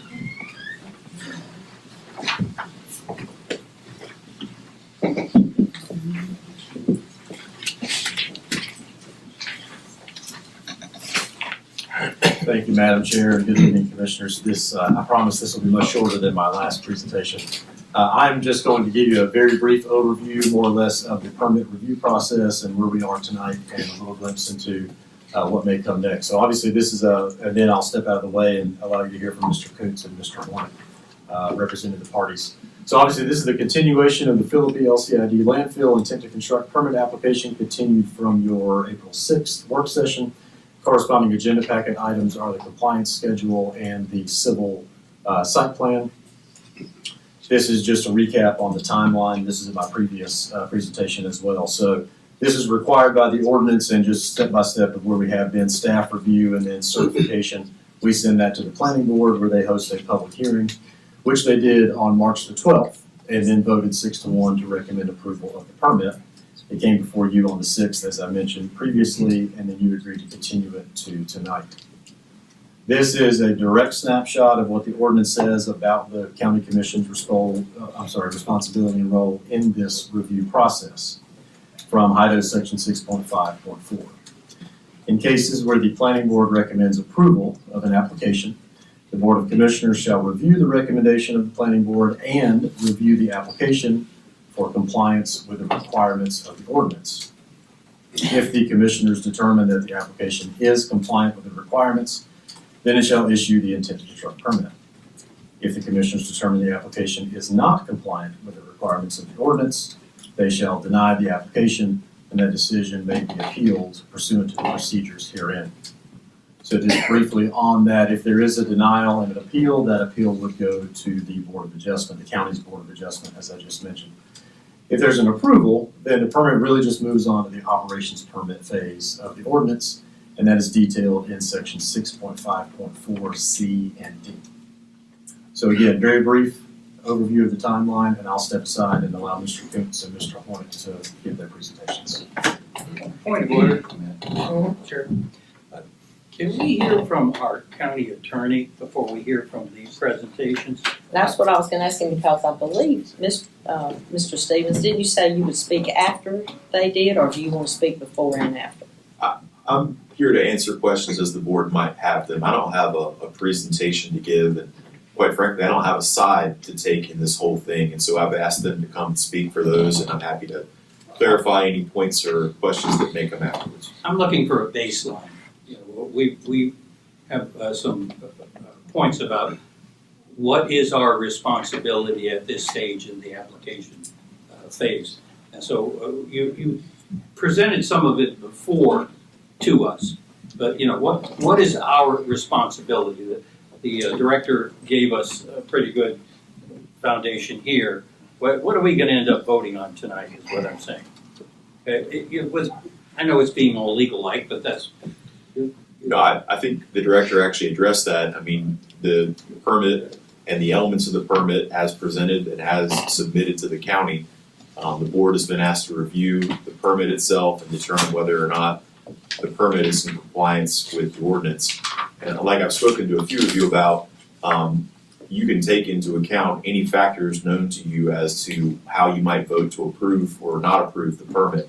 That includes relying on the county's planning board and their judgment, relying on the county's employees and their judgment and observations. So we're not asking the Board of Commissioners to take a de novo approach to this and to not take into account any of the prior approvals or any of the things you've been told by county staff. For example, the Department of Transportation, we're looking at roads, you know, I don't think that up here we have any real expertise that I'm aware of to make a judgment on that. So the State Department of Transportation ruled on the safety matters here and passed it on through our planning department in the form of the application. That's correct. One of the things you can take into account is whether or not the state has seen fit to issue permits related to traffic and the driveway permit, things like that. Air quality permits the state may have issued. You can take those into account in deciding whether or not you feel like the elements necessary have been met. Does that help? Yeah. Go ahead. Thank you. That's I it? didn't have anything to add unless there's questions. Okay, Thank you. thank you. Okay, did the attorneys flip a coin or who wants to go first? So we've structured it in such a way that the party with the burden of proof is gonna go first. That's typical in a courtroom. So I've asked Mr. Coons to go first, and I've asked or told him he can yield any portion of his time that he chooses for the end. So he'll go first. If he decides to yield time, then he can do that. He'll have the ability to speak last, 15 minutes per side. Good evening. Rick Stevens going to make a great judge one of these days. No, he's staying right there. No. My name is Paul Coons. I represent the applicant.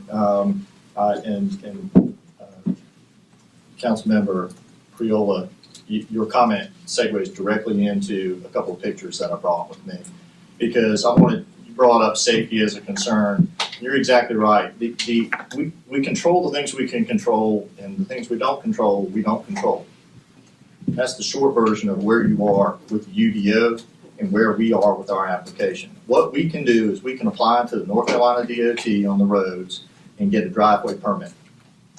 And they have signed off on it. They have gone through whatever engineering and expertise and everything else that they have at NCDOT and says, yes, you're in good shape. And what they've done is they have made improvements out there on the site.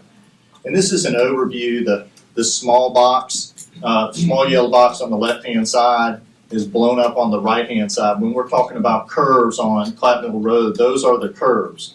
On the right-hand side, you see where the yellow shade is on the inside of those curves. That's the area that NCDOT has, and there's probably a laser on this thing, but I don't want to, excuse me, buddy. There we go. My kids aren't here to help me with the technology. But those two areas on the inside of the curve is where it's been expanded. They've already done work out there on site. I believe all that is left is another layer of asphalt to finish that part off. And what they've done is they've widened those two curved areas. By the way, on the left-hand side, in the bottom left-hand corner, you'll see a little white arrow down there. That's where the landfill is. Back away from the main road. The bottom left-hand corner. Oh, okay, the large picture. Yeah, in the large picture. So that's just an overview, and I wanted us to look at it from the point of view, looking down on it. I know there's been a lot that's been said about Kirby Road, but those are the curves that we're talking about, is those two. And I think hopefully most of you all have been out there to take a look at that. And this is in a PowerPoint presentation. I'm sure they'll give it to you. They put up speed limit signs, 45 miles an hour out there. We all have talked about that before, that they've reduced it from 55 to 45, and those are up. They've started marking, curve ahead type signs, trucks entering highway, 30 miles an hour through the curves ahead, 45 mile an hour speed zone, another 30 mile an hour curve sign, directionals, left curve ahead, another one there. Trucks entering highway, that's on the other end. I just wanted to show that not only has NCDOT said they were going to do it, but they've actually done it in preparation for this permit being issued. Another speed limit sign, curve sign. I think there was one more. There might have been one more. I wanted to point out one other thing, and if it's not in the slide, that's fine.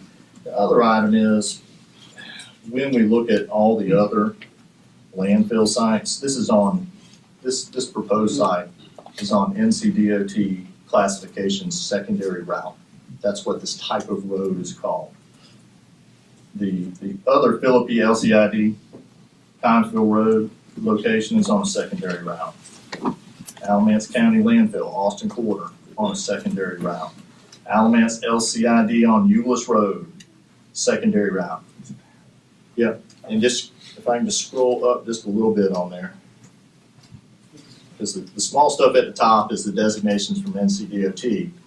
And below are all the landfills of any type in Alamance County, including the big county landfill that is Austin Quarter, is on a secondary road.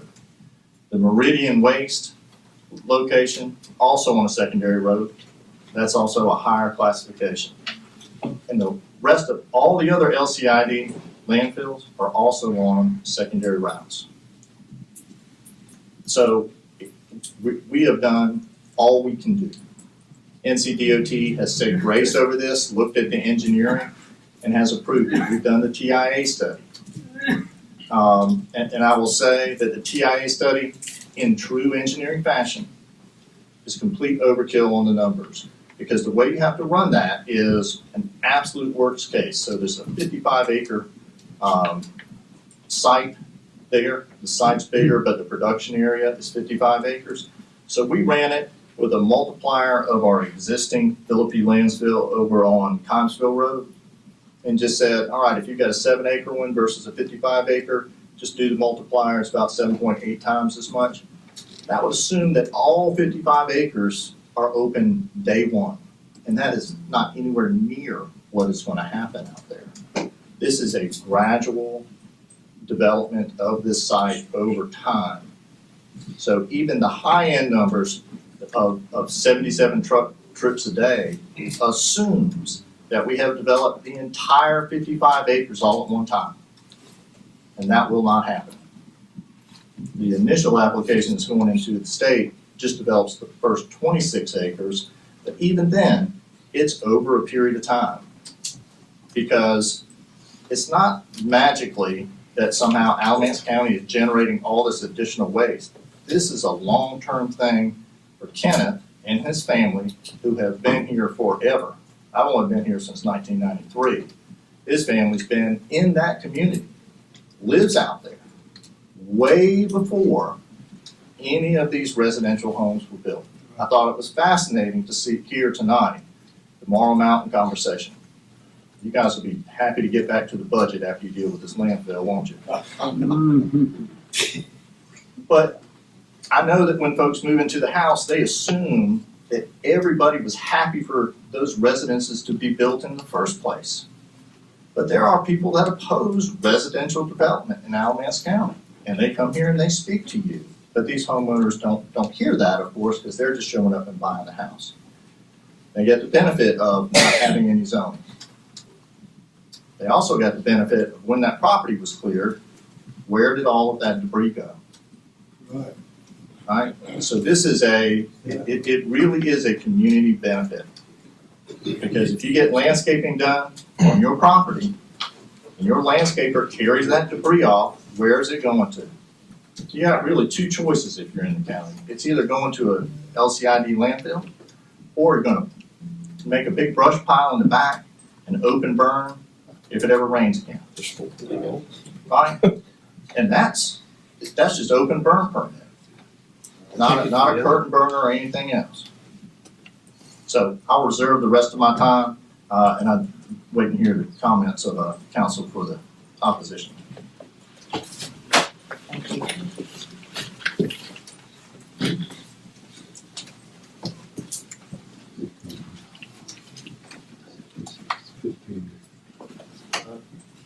Good evening,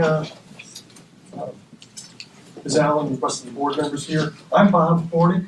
I'm an attorney with the Rowe Law Firm in Chapel Hill. Just to give you a little bit of background about myself, my firm and I represent about 30 different municipalities throughout the state. I've been doing municipal law, zoning law, and land use law for about 40 years, 28 of them here in North Carolina. So I'm kind of familiar with the territory here. I'm not a greenhorn with it. I kind of know what's going on. And I want to really talk about, and we've got 3 reasons why this board can and should deny the application.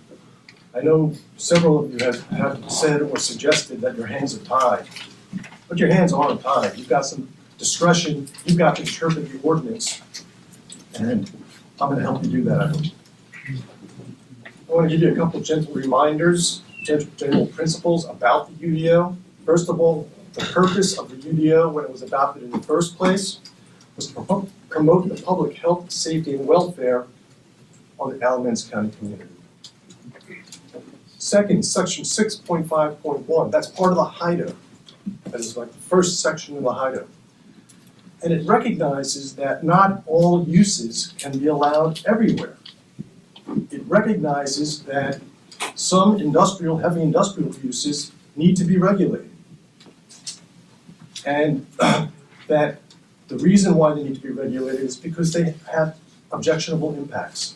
And the ordinance specifically references noise, dust, odors, smoke, glare. Some of those very items that we're here concerned about tonight on behalf of my clients.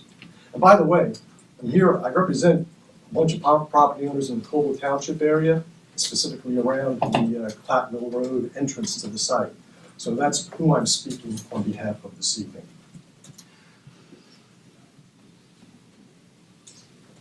Section 7 of the HIDO has all the definitions that are established by the HIDO. And I want you to be specifically cognizant of several of the definitions that we'll refer to this evening. For example, what's the definition of an inert debris? What is the definition of inert debris? What is the definition of land clearing? You have 2 separate definitions. They're not the same thing. Inert debris is one item. Land clearing debris is a second kind of item. The state statutes are the same way. The state statutes about landfills separate out land clearing and inert debris. I'll get back to that thought in a second. So one of the things to remember about this site is that it is pretty unusually shaped. And that is, it's got about a quarter of a mile neck on it to the right that attaches to Clap Mill Road. That is about 150 feet at its widest point and is 50 or so feet at its narrowest point. And then you've got the dumping sites well inside the site, about a quarter of a mile or so from the entrance to Clap Mill Road. We would say that, well, as this slide illustrates, you got about 10 homes in Jackson Creek subdivision right adjacent to the access road. And that's something to keep in mind as you're looking at this. You also have a blue line stream, which is a regulated stream in North Carolina, about 400 feet into the site, where the access road is going to be running in the buffer that's associated with that blue line stream. And that is something we'll come back to in a little while too. Now, we prepared this chart, which kind of shows the 3 reasons, discussion about the 3 reasons why we think, and are pretty confident actually, that the landfill should be denied. First, regarding area of operations. The applicant and the staff want you to say that the 1,500-foot long access drive is not part of the area of operations. We disagree wholeheartedly with that. You can't get to the dumping area unless you go through the 1,500-foot driveway, access drive. The UDO defines area of operation, or calls it operation area. And it includes any transportation use that is necessary for the operation of the business. Here, if you can't get to the site where the dumping is supposed to occur, except for using this road is necessary for the operation of the business. I dare say, we've seen reference to 6 other sites here in Alamance County. I haven't seen the site plans for all of them, but I bet you they don't all have a quarter of a mile long road or a half mile long road running from the state maintained highway to the actual site. That access road is part of the area of operations. And if we're a class 1 landfill, then there needs to be a 150-foot buffer on the applicant's property between the road can't run through the operation setback area. So there'd have to be 100 feet on either side of the driveway. There's not, on the south side, there's like 5 feet or 10 feet. On the north side, as we heard some people say this evening, their houses are only 90 feet from the road. Clearly, if the road is an operations area, it doesn't meet the operations setback for a class 1 facility, and that is a deficiency in the application, which standing alone would be grounds for denial of the application. Now, second point is, and I started alluding to it earlier on, your ordinance has a table that identifies what class 1, class 2, and class 3 uses are, okay? Class 1 use is an inert debris landfill. Inert debris, not land clearing, inert debris. Class 3 uses says it's all landfills except inert debris landfills. So the land clearing operation, or that portion of the landfill, is class 3. And if that's right, then the applicant has to meet both the class 1 and class 3 standards in order for the application to be approvable. Could you repeat that, please? You have inert debris is class 1. Land clearing is class 3. This application has been treated as a class 1 landfill, but it includes land clearing debris. And land clearing debris is a type of landfill that is different than an inert debris landfill. And if it's different than an inert debris landfill, then your ordinance says it is a class 3 landfill. And if that's the case, then the buffer for the road, for example, is 500 feet, not just 150 feet.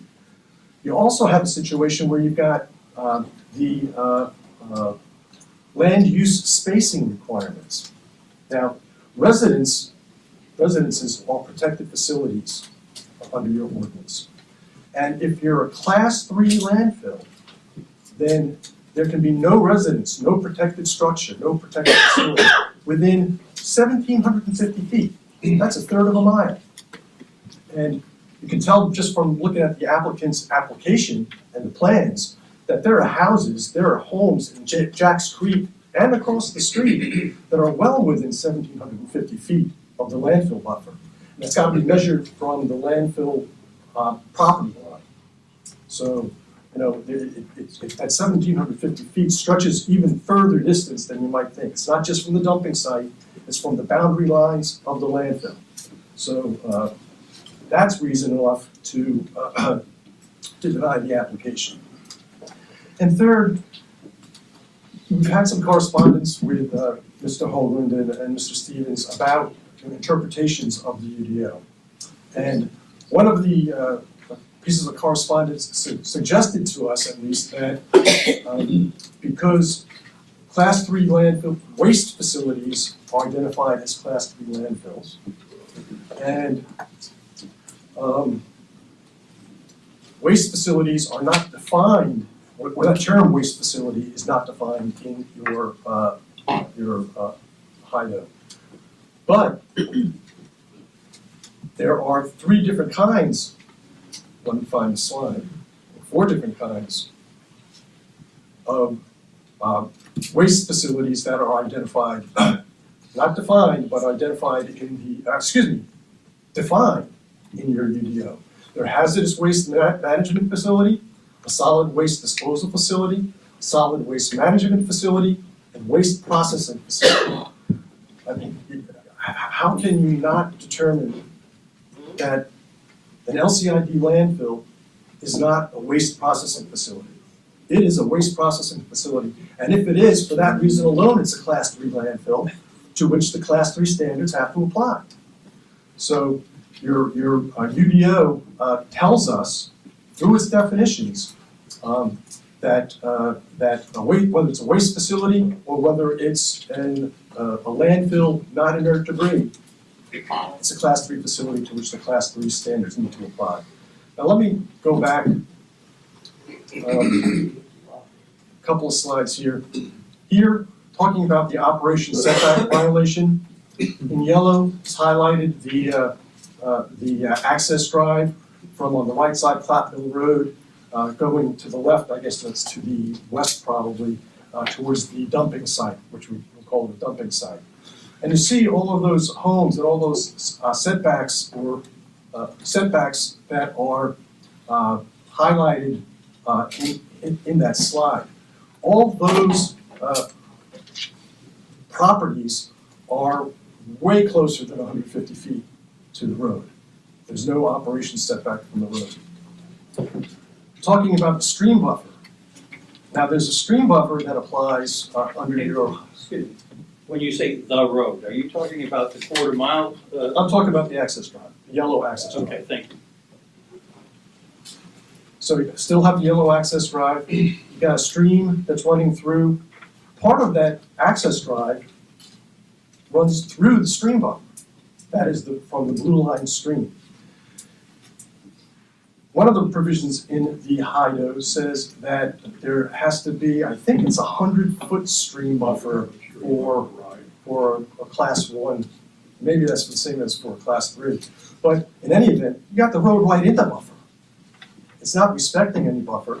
The HIDO says you can't have a road and stream buffer. It's shown on their plans, that's been presented to you. That is reason alone, standing alone, to deny the application as not satisfying the standards of the HIDO. I've already talked about the land clearing and inert debris distinctions, and down in the circle in the lower left-hand side, that's where it says landfills except inert debris or Class 3 operations. And up top on the right in the round circle, it says inert debris landfills, Class 1 operation. So this is where we get our point that this is not just a Class 1 landfill, it's a Class 3 landfill. And if it's a Class 3 landfill, it's got to comply with the Class 3 requirements, and it doesn't. Now, our third violation claim is that the application is inaccurate. It doesn't show you where the incinerator is on the site right now. It doesn't show you where the composting is going on the site. It doesn't show you where the concrete and asphalt plant salvaging or crushing operations are located on the site. All of those are included in the waste processing facility definition, Class 3. Also, without showing that on the site, how would the planning board or how would you know that this is actually a co-location of a new use, the LCID landfill, with existing uses, existing unpermitted, unlawful uses on the site, incineration, composting, and processing of concrete and asphalt debris. Co-location, according to HIDO, is prohibited. You cannot have more than one regulated use in the area on the site. So that is yet another reason why the application ought to be denied. I think we talked about that slide a little bit. This is the slide that talks a little bit about co-location. Section 6.5.3G is the one that prohibits co-location of other land uses regulated by this section within the area designated for operation. Now, you can't get away with saying, well, since we haven't issued permits and we're not regulating the incinerator or the composting, you can't really get away with saying, so there's not another regulated use, therefore it's not a co-location. I mean, those uses exist in reality. The applicant has said so. The planning board has said so. Matthew Hoagland in some of his correspondence has indicated that, yeah, they're aware of that. I think the staff has been out there and has seen some of that. So the co-location issue is yet another issue why this landfill application ought to be denied. So our requests in the end boil down to these three requests. First, to deny the landfill intent to construct permit because it violates this operation setback area. Second, to deny the application for the LCID landfill because it's not compliant with Class 1 and Class 3 requirements of the HIDO. And third, deny the landfill application as incomplete and incorrect because it doesn't identify the current uses on the site, what they are and where they are. And if it did, it would indicate that there's attempt to co-locate on the site, and that reason is sufficient for denial. Just a couple last few points that I want to make. There's lots of case law out there about how you're supposed to interpret and construe an ordinance. The first thing is you have to kind of relate it to the intent, the purpose of the ordinance. So when you're looking at the ordinance and trying to interpret it, you have to look at it through the lens of what was the intent of the ordinance. The intent was to protect the public health and safety and welfare. What was the intent of the HIDO? The HIDO's intent was to protect properties from the objectionable effects of noise, smoke, dust, odor, all of which would be associated with both the operations area on the driveway. I mean, it's a gravel road, it's gonna kick up dust. There's gonna be light, there's gonna be diesel fuel, there's gonna be noise. And with the operation area itself. You're gonna have all those impacts from having a landfill on the site. So you have to interpret the ordinance with those ideas in mind. You have to avoid absurd results. You can't interpret an ordinance in such a way that leads to an absurd result. For example, my example there of the co-location. You can't say, well, those sites that are there unpermitted and illegal but are there nonetheless are not regulated uses. Therefore, if you add an LCID landfill, you're not co-locating. That's just, I mean, that's laughable. And you can't ignore that.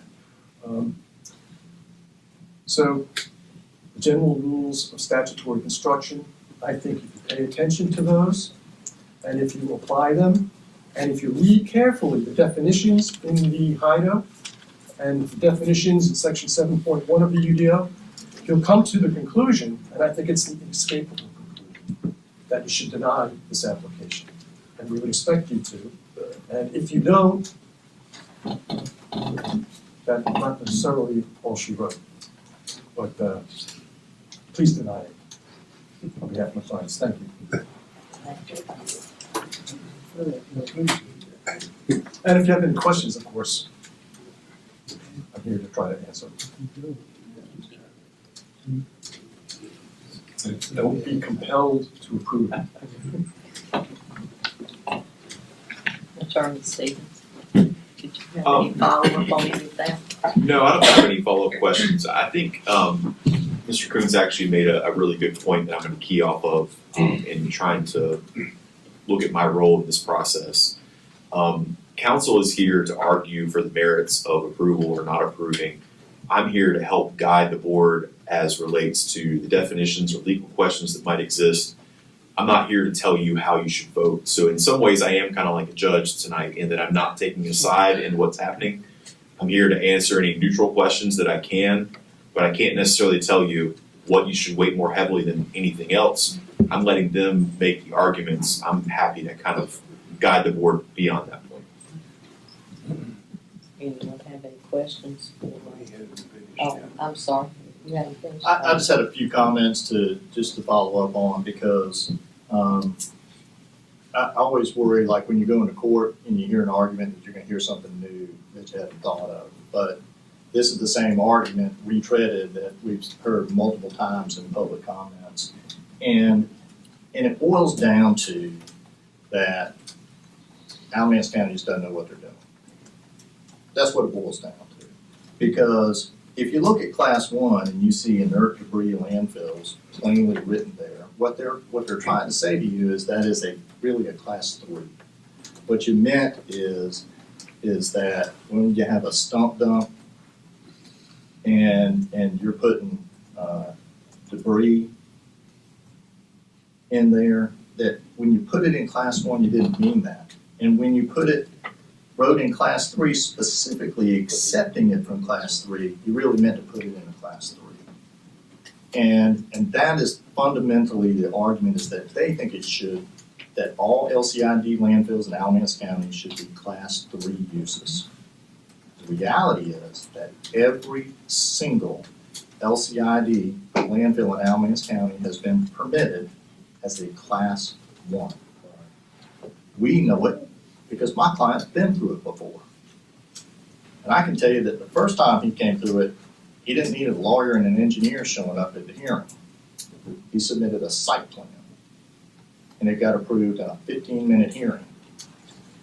That doesn't make this one right, but the fact that we have gone through every single hoop, marked every box in the affirmative, planning board passed it 6-1, with the one objection stating no reason for it. It is clearly a class 1. What they're trying to do is muddy the water with definitions between inert debris and land clearing debris. But inert debris, there is no doubt, is a class 1. The land clearing debris doesn't assign a class 3 to it or a class 2. It doesn't say what type of facility it's supposed to be going into. What we know is that the history of this county, every planning board staff, every county attorney, every county commissioners has approved LCID permits in a class 1. That's what we've applied for, and that's what you regulate. We have taken care of all the specifics all the way through. We have fought against out-of-county opposition to this throughout. And we are ready for you to vote in the affirmative and approve this LCID landfill by Kenneth Bilby. Thank you. Yes, Steve. Go ahead. Your contention is that a class 1 includes the processing of the debris. From what I understand, Mr. Bilby, your intentions are to process the debris into mulch rather than just keeping it on the property. Is that correct? There's a number of ways to process it. Right. You know, whether it be grinding it or putting it actually into the landfill, but we're trying to reuse those materials as much as possible. So there's any number of applications of how that is done on the site and then turned into some type of productive use that is either mulch or whatever it might be. Well, in the processing of concrete again into gravel, crushing it, turning it into gravel, that's another processing issue, right? It is. It is. It is an occasional use. Beg pardon? Yeah, that is a very occasional use when it has to be done. Yes. Here's where I can step in and help out.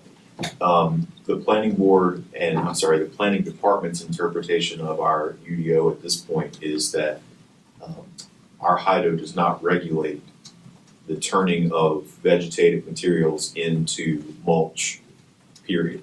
That's not in any of the 3 classes that are listed under the HIDO. So that activity, to the extent that it's taking place, while it is a commercial activity, is not one that we regulate under the HIDO at all. But what about the crushing of concrete and gravel? Is that regulated?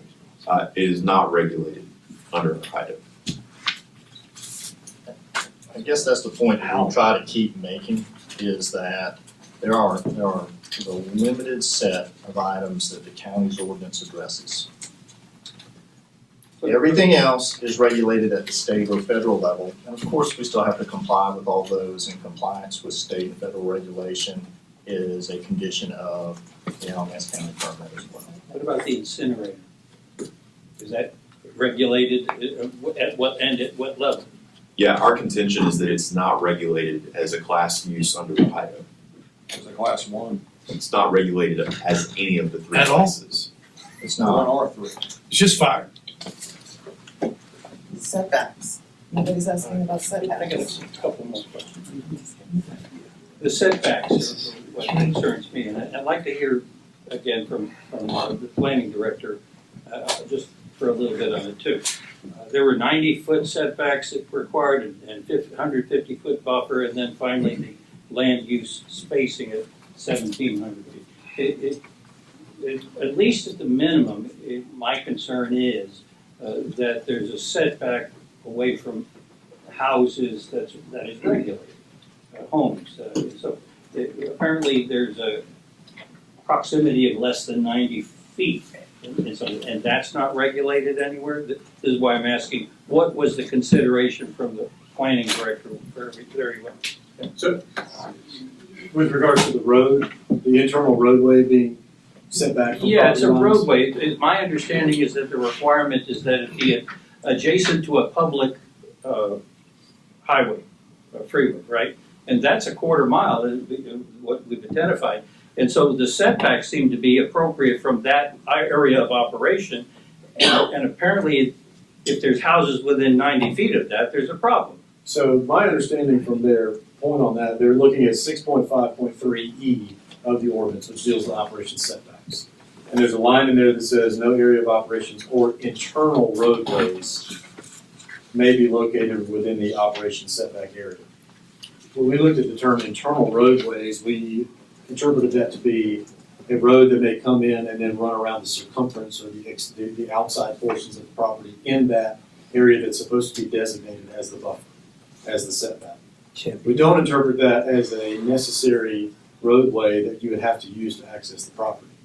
And if that were the interpretation, you would have to have, I believe, a 150-foot buffer from the road to Clatteville Road. And so if you can apply that standard of 150-foot buffer, that internal roadway itself could not even connect to Clatteville Road. I just don't think that's the intent of the ordinance. This exact issue came up at the planning board and was discussed at length. The area of operation is well back on the site, and the roadways that the ordinance addresses are those internal roadways where the actual operation is going on, which is different from the driveway that accesses the main road. The driveway is a driveway. Yeah, I've been to the site, I've seen the quarter mile road.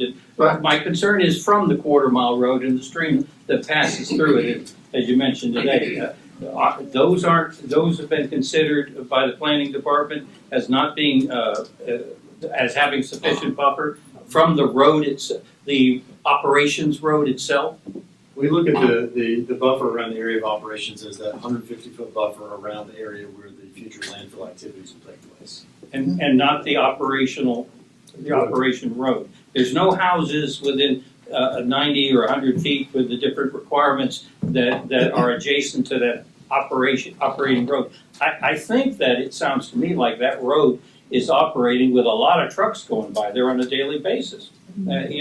Which would constitute an area of operations.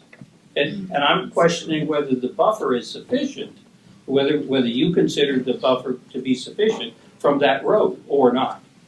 I just don't think that the buffer is applicable to the road and its layout.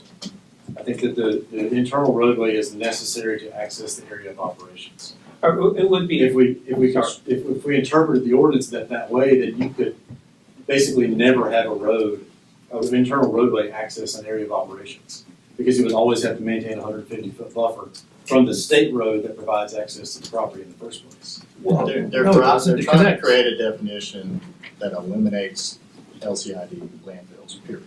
Is what they're trying to do. I understand, but let me try and be a little more simple about it, because I'd like to know whether there are houses within 90 to or 150 feet by the setbacks from that road.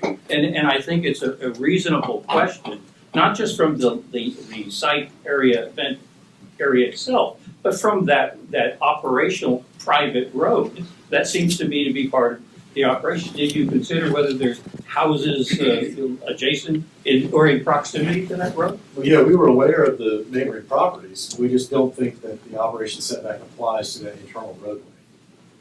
That's the only Okay, access. so that we could be setting, and this is Mr. Stevens' question, we could be setting ourselves up for a lawsuit, but their quiet enjoyment of their homes adjacent to that road, we've got some exposure to that, is my question.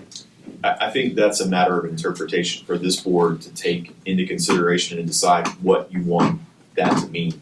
I can tell you, and Mr. Hoagland has told you so far, that they did not, planning department, neither considered the roadway itself to be part of the operational area in considering the permit. So that's the stance they've taken so far. Now, this board might decide they think that's not what the ordinance meant. Also, I think this is a good time for us to transition perhaps Mr. Hoagland back to the podium and thank Mr. Kuntz for his time, since you're posing questions to us at this point. Thank you. Thank you. May I have a moment to just reflect on a couple of points that Mr. Kuntz made? Well, It's only 2 points. I'll be quick. you've already had your 15 We minutes. could do this all night. I know, that's what I'm, Well, I'm just asking you. okay. Mr. Hoagland. So again, while he's going back to the podium, that's the way that the planning department has interpreted that so far. This board might decide that it feels like the road is a part of that operational element. If there were a clear definition in HIDO, I would tell you, there's not. And so to the extent that you take one view or the other, it may or may not skew the permit itself. So if I understand what you're saying, if the road connects to a highway, whatever class, it's not operation, because it has to have a 150-foot buffer between it and the connection, which is not logical.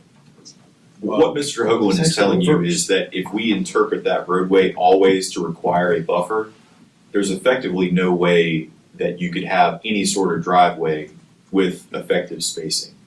His conclusion is based on that logical fallacy that would occur if you were to interpret it that way. That's the way the planning department has taken it so far. But again, if this board decides that it believes that in this instance, the road in question is part of the operational area such that it needs to be included within that buffer spacing, then it might be determinative as to the outcome of the permit. So, Mr. Stevens, you're telling us that the law is ambiguous in this case? Yes. The ordinance, right? Right, and that's why the board's being asked to make a determination. I mean, if things are clear, where there is fact for me to give to you, I'm happy to do that. But where there's ambiguity, I'm gonna point that out as well. Well, I mean, it's not even remotely logical to assume that they can't connect to a roadway. And that's the view that the planning department has taken so far in deciding that. Yeah, the operation setback has to be in all directions. And so if the roadway, if the internal roadway is part of the operation setback, the 150-foot buffer measurement wouldn't be parallel to the road only. It would be also perpendicular to the road because it's in all directions. Just like if you look at the site plan of the future LCID, the pending LCID property, the operations buffer is around the entire perimeter, not just parallel to certain portions. The road's impacted. It's just not my interpretation that the internal roadway to provide access to the area of operations is also area of operations. Otherwise, there would have to be a 150-foot buffer between it and Platte Mill Road. It buffers all the way out to. Excuse me, sorry, sir. In order for any landfill to connect to a highway, they would have to have a road in that didn't have buffers. So they may elect to have buffers parallel to the road, but I don't think that that's a requirement. I don't see how we could interpret the ordinance to require that. Otherwise, we wouldn't be allowed, the ordinance wouldn't allow roadway access to any area of operations. Well, that's what I'm saying. I mean, essentially, you're saying that no landfill can connect to a highway. Right. That doesn't make sense. Right, and that's why the planning department took that approach to interpreting the UDO. It sounds like it's pretty clear. Sounds like it's pretty clear because you're gonna get off the interstate and drive a little bit to get to Buc-ee's, you gotta have a way to get to Buc-ee's. Not the same. But I'm just telling you, Bucky's is the new Mecca. So it's gonna solve everybody's problems. No. Impact starts. Anything else, anybody? I should also point out that in the next section, the first part of subsection F says, access to all regulated industries shall be directly from a state-maintained road. So read concurrently with subsection E, that might help bolster the argument that the planning department has made. But that section doesn't talk about the proximity to the site of operations. It does not, but it does say there has to be access directly from a state-maintained road.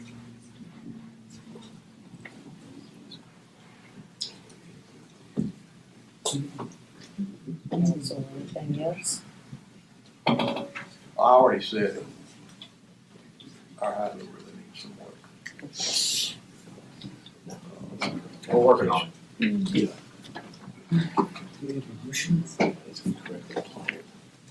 It just doesn't seem logical to me that you can say it has to be connected to a main road, a highway. But that there has to be a buffer between the road and the road. You have to bring stuff in by helicopter. That's why it's all area of operations. Like That's gonna be a pretty big doggone helicopter, isn't it? That's why it all is area of operations. That's what we don't even do it. It has some buffer. You're exactly right. My concern, and I really don't know, like looking at the map and even going out to the site, is that there are homes within the area of operational impact. That's the bottom line. And so we're not concerned about the public road. We're concerned about the quarter-mile operational road with big trucks coming in and out, that with a stream that, according to the testimony, is ecologically sensitive by state law or ordinance, whatever. So those are my concerns. Yeah, I didn't hear any of the complainants referring to my house is right adjacent to that road. But they did say that, okay, well, within 150 feet of that road. Well, okay, I heard one of them. My recollection is coming back. I did say 90. Okay, so we do have some, but I don't know that we've heard that these are within the impact zone of the operational site from the planning director that would impact this application. And I guess that's the question. Are there homes within the impact of that road? With that, and according to the county attorney, that the law, the ordinance is ambiguous about that, even if they are. Fair enough? Well, you said we would be making a determination on how we interpret that. I think it's fair to say that there are homes within 100 feet of the roadway, right? I think we can agree based on the map as presented. The operating road, the operational road versus the public road. However you want to define the strip of roadway that leads from the road, the access road, whatever you want to call it, there are homes within 100 feet, the property line within 100 feet of that road. So the question for the board now is whether or not the board considers that roadway itself an operational area such that there ought to be a setback from that road in order for the permit to be issued. If I could give you a clear black and white answer to that question based on our UDO, I would absolutely do it. But I can't, and so I won't.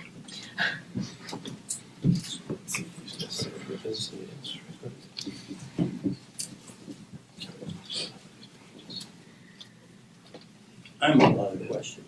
You're all have questions. Commissioner Thompson? I think we need to make a decision. Commissioner Powell?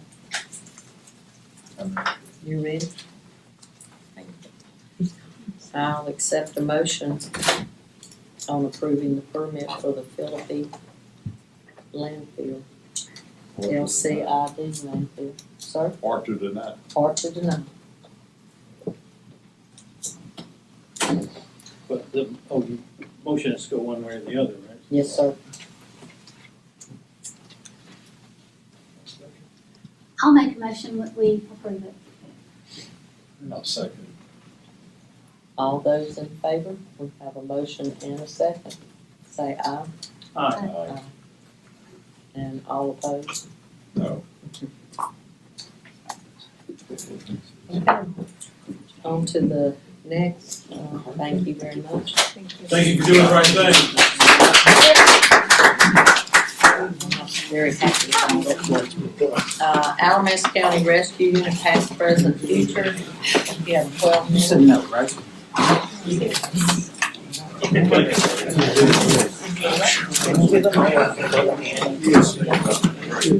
Yeah, they can power.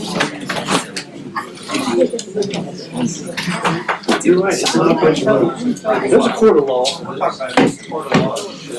I know that's what you want to do, start it there and That's easy out. Easy out. Internal road.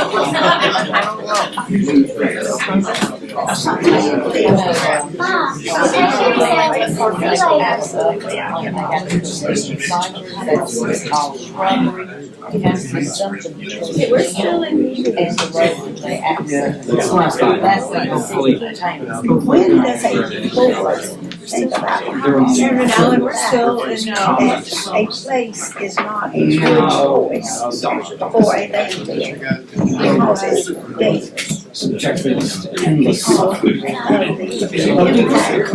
driveway, to get there. Oh, no, the rescue squad is great. I got nothing against that.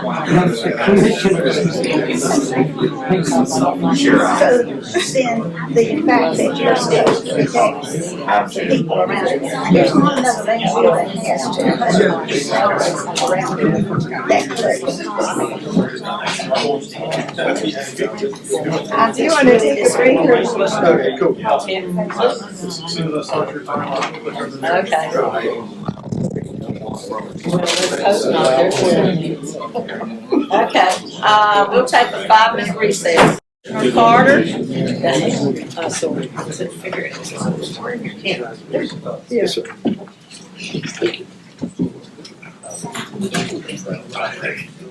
Right over the middle.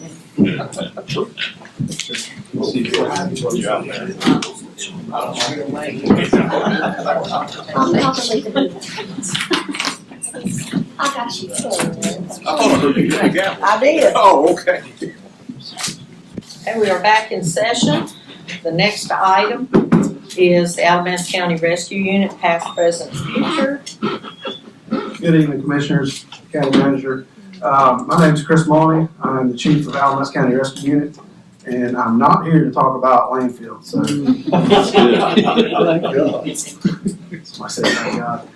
I'm here to talk about our unit, or as I like to say, our unit. Rescue's been around for 70 years this year. This is our anniversary. I'll talk a little bit about that here in a minute. We've provided services that no other agency has provided in this county consistently for 70 years. To get started here, so an introduction of who we are a nonprofit 501c3 volunteer rescue organization serving this county as well as surrounding counties with mutual aid. Our mission is to save lives through specialized technical rescue and medical care with integrity, dedication, and service. Our slogan is many hands, many minds, one goal, and that goal being public safety, helping those in need. A little bit of our history. So it was organized in 1955, chartered March 3rd, 1956, and as Graham Rescue Unit is what the first name was. 6 Graham firemen founded the unit, as you can read their names. The first meeting was held at McClure Funeral Home. And if you know history on emergency services, you know that a lot of them, most of them, started as Hearst coming to your emergency, picking you up and hauling tail to the hospital and hoping you didn't die. So that's kind of how it started. Mission was extrication, drowning recovery, lost person search, and other rescue services that were present at the time. All right, you've heard the word squad for a lot of departments around the state. we choose to use the word unit, and that's for unity, to reflect the unity and teamwork that we provide. Service areas quickly expand from Graham city limits to county-wide and even across North Carolina with our expanding mutual aid teams and state regional response teams. Name officially changed to Alamance County Rescue Unit on September 7th, 1972. Early tools and equipment, there's some pictures of the old vehicles there. Mostly they were member provided because we had no funding. McClure Funeral Home donated an old Cadillac combination hearse ambulance for equipment, not patients.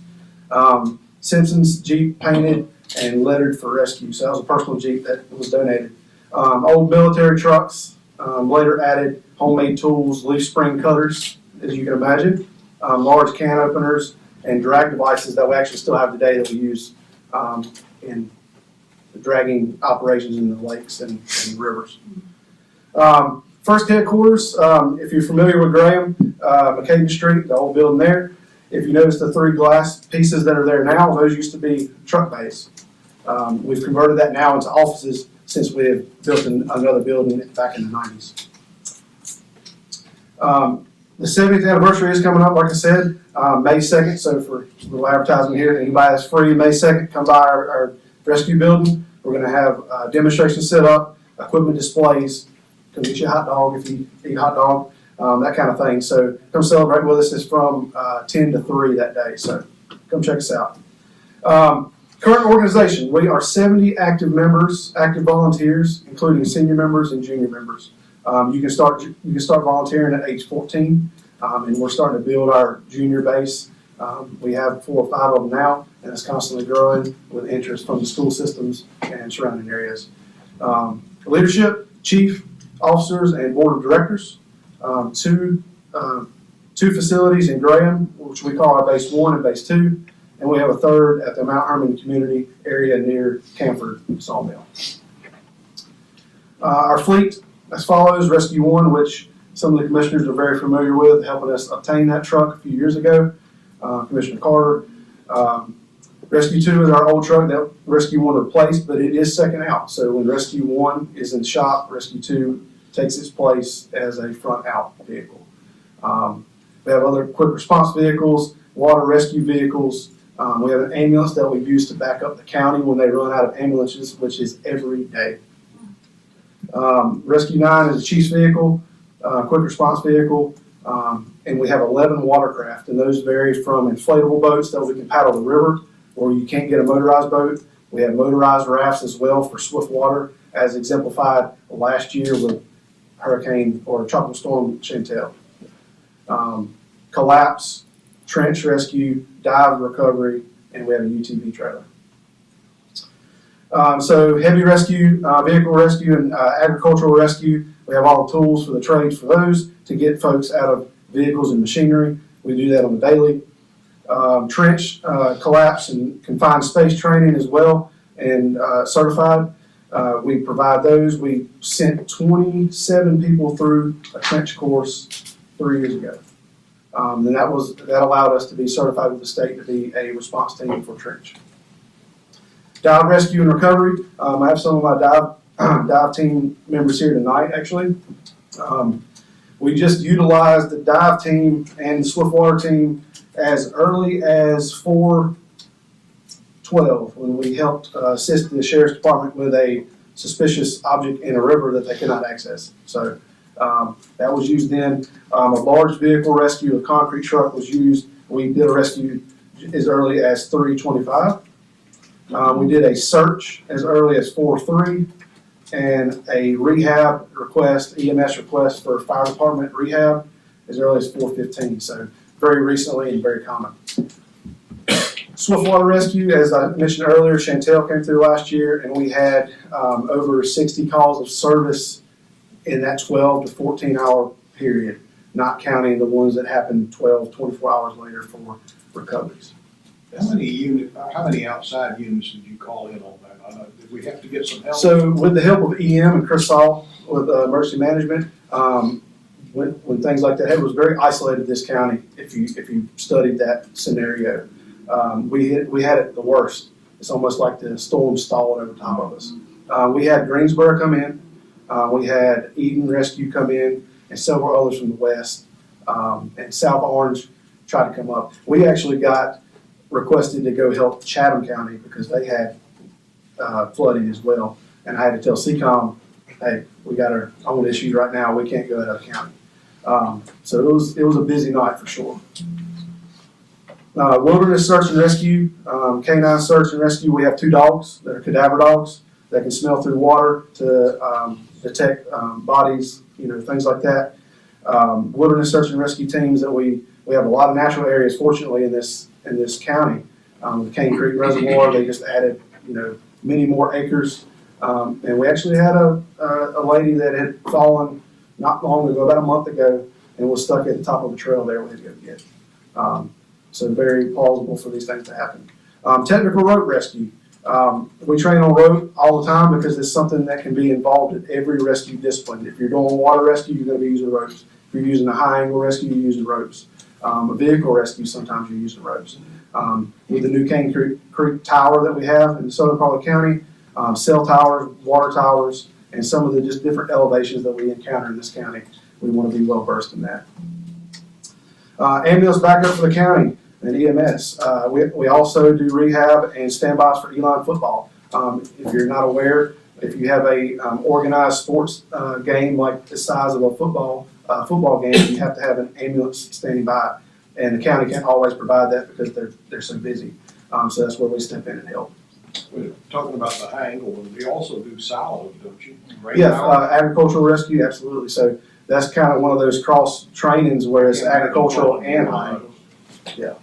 We have specialty tools to get grain away from a victim if they were to get stuck into a grain silo, and that's carried on our rescue one. Sorry, kid. Agency collaboration, state and regional. We work with Alamance County EMS, the fire departments in the county, law enforcement, emergency management, regional mutual aid partners, state wilderness search teams, and state heavy rescue responders.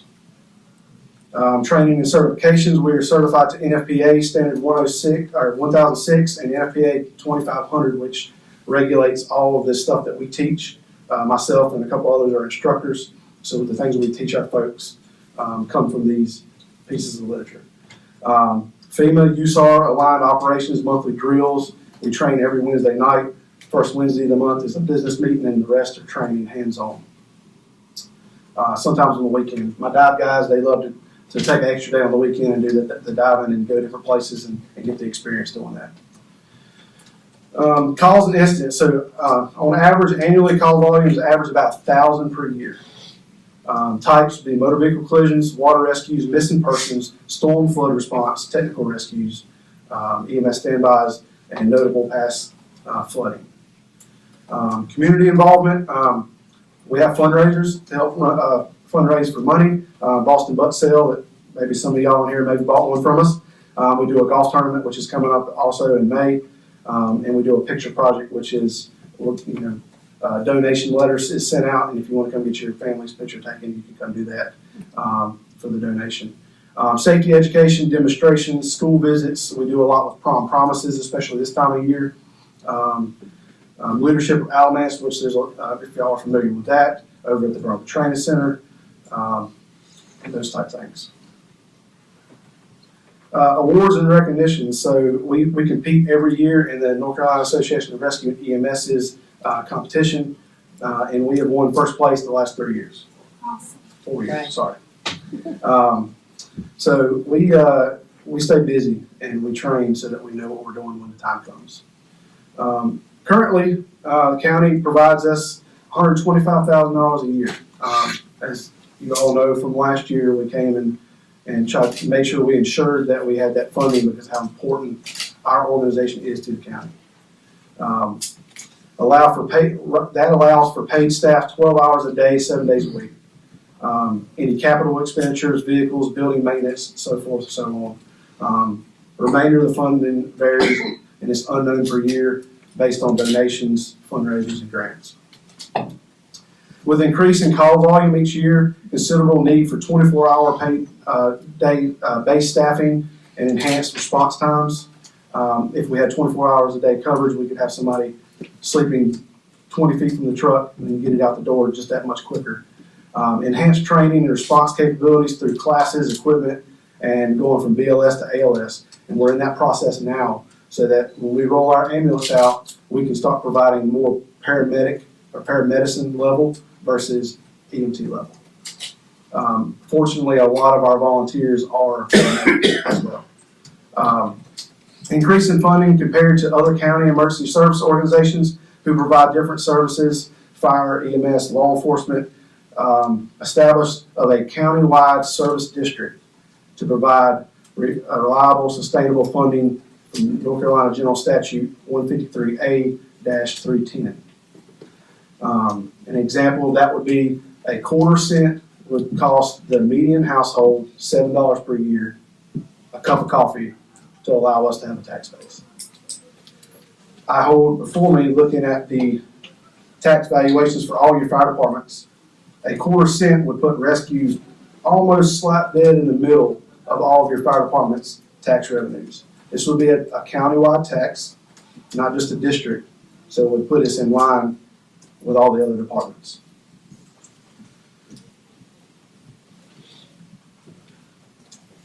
Some communication information there, QR codes for our website, our locations and phone number, and my name and my phone number. So the reason I came tonight is to have the Board of Commissioners consider and really think about a service district for Alamance County Rescue. We've been around for 70 years, a lot longer than some of your volunteer fire departments. And we provide those specialty services that are not provided anywhere else. And if you had to get them from anywhere else, it would be very time consuming and very, very, very expensive. We're established, we're knowledgeable, we can focus on the training and the technical aspects that we do because we're not focused on fire suppression, we focus on technical rescue stuff. We work very well with our fire departments and our law enforcement. I have a letter from last year when we were fighting for our funding of everybody, every fire chief, and Terry Johnson's on top here, support for the Alamance County Rescue Squad or unit. So that is what I propose to the board to have a consideration to think about a service district for Alamance County Rescue Unit. Thank you for your time. Thank you.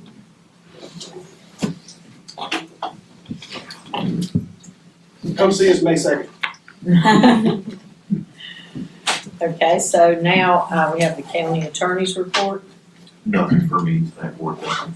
county manager's report. A quick announcement that Alamance Parks is launching an update to their comprehensive master plan. This helps shape the future of parks, trails, facilities, programs across the county.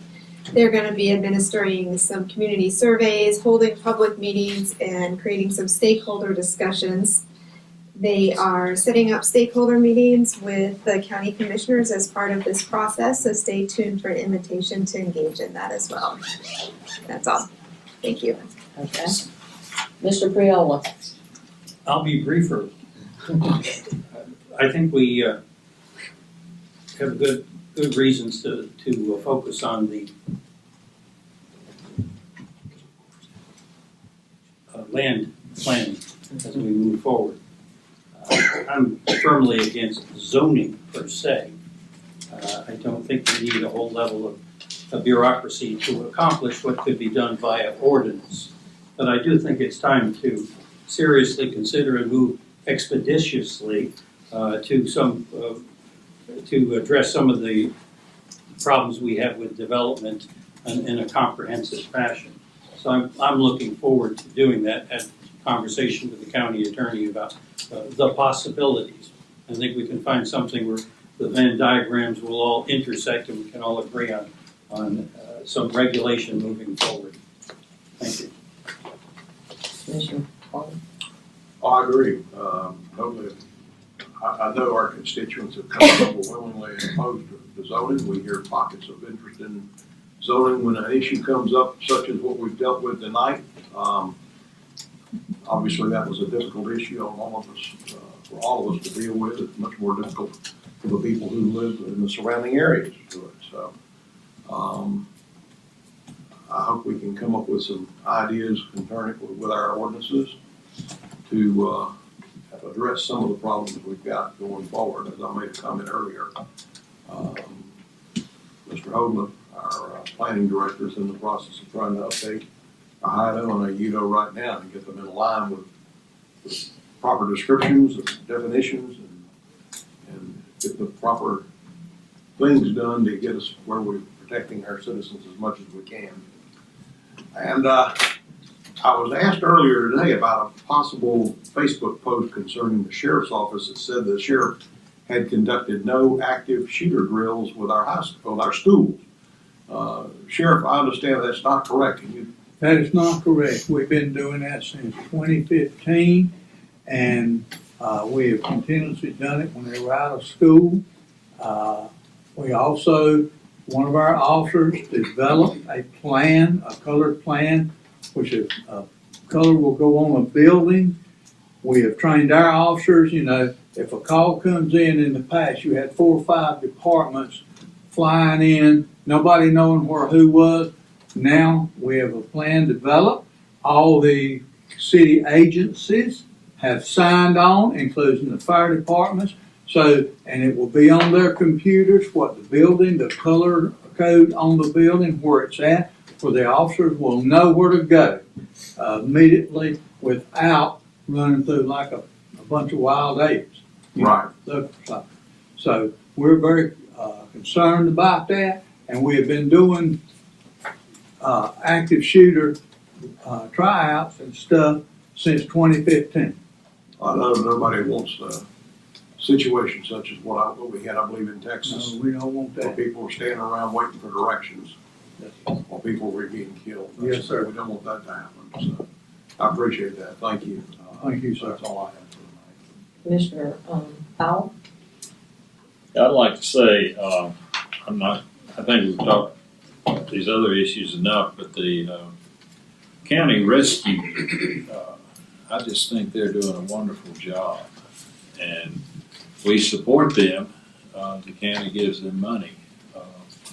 But I endorse the concept of supporting them as much as we can. I'd like to also say this week, commissioners were invited to go out and tour some of the schools. We had a big day. We went to 4 different schools, I believe, wasn't it? Elementary, middle, high school. And I was really impressed. I thought that we saw some good programs, and I know that we're struggling, as all departments are, with funding and all of that, but the schools are doing great jobs in certain areas, and I really like the international baccalaureate program that they're offering in Williams. I'd like to see that offered at some of the other high schools too.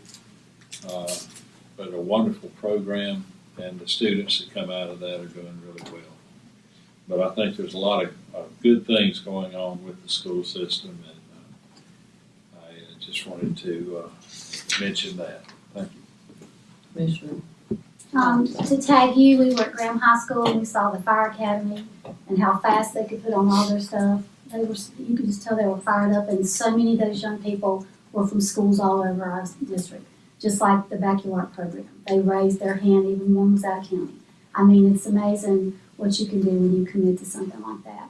And I appreciate, Mr. Carter, you saying that the county is required for maintenance of our schools. We all know that you're required maintenance. That's a biggie, you know, and we heard from Curry Bryan about some water stuff with William Steel and oh goodness, there's just still a lot more that we need to do. But I just want to say that what we went through tonight with the community, I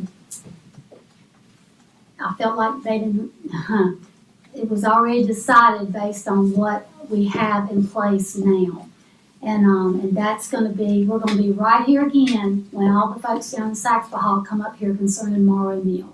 It'll be the very same thing because we only have so much teeth in this game. And I look at Morrow Mill, and if they build those many houses, we're looking at another elementary, middle, and possibly a high school. Because that's a whole lot of people way down there in that area. B. Everett Jordan can't handle them. Garrett's overcrowded, and so is Alexander Wilson. So growth is great. We talk about growth all the time, but it costs money to grow. And we've got to really get to a point where we decide what we want Alamance County to become. We can't compete with Guilford or Raleigh or stuff like that in certain areas and then keep this in certain other areas. We have to have balance. And like the Alamance County Rescue, I think Heidi told me last time there were 8 additional groups that had to be called in when that storm. I remember getting off Highway 62 and there was a police officer down there at the bottom up to her waist directing traffic. And I thought, I've never seen water like this because it's like the sky opened and they dumped it and some people lost their lives. I remember Saxby Hall down there. You just can't believe what Mother Nature can do and how it can take you. We remember Helene up in the mountains. They're still not recovered. And to have Alamance County Rescue, they are just as important as our rural fire departments, who are just as important as our city and municipality fire departments.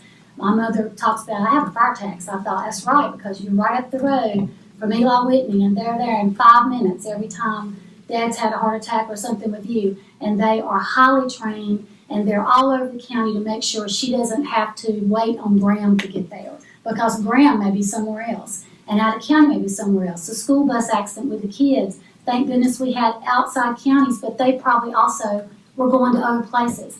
You don't have a situational crisis that's convenient for anybody. And you have to be ready. I would rather have too much than not enough, because it always shows up when there's a crisis. And I'm just glad we have all these professionals that are in the first responders. And we're so lucky to have the quality of what we do. But when we're looking at Mebane, we're having to get that down there. We just cannot not get that down there, because there's a tremendous wait to get to Mebane. And Mebane is just, I mean, they are just like New York City now in this county, and they've done it right, but they're growing by leaps and bounds. You can go down the road and there's a neighborhood. 3 months ago, it wasn't there. So we're growing, but we got to be really decisive on what we want to grow to be. Because right now we're looking at a shortage of money for the next budget, and I don't think of anything that we can do without. If anything, we're going to be more for some stuff. All of our first responders, you can't be slack on that, or you're going to have dead bodies. That's just the way it works.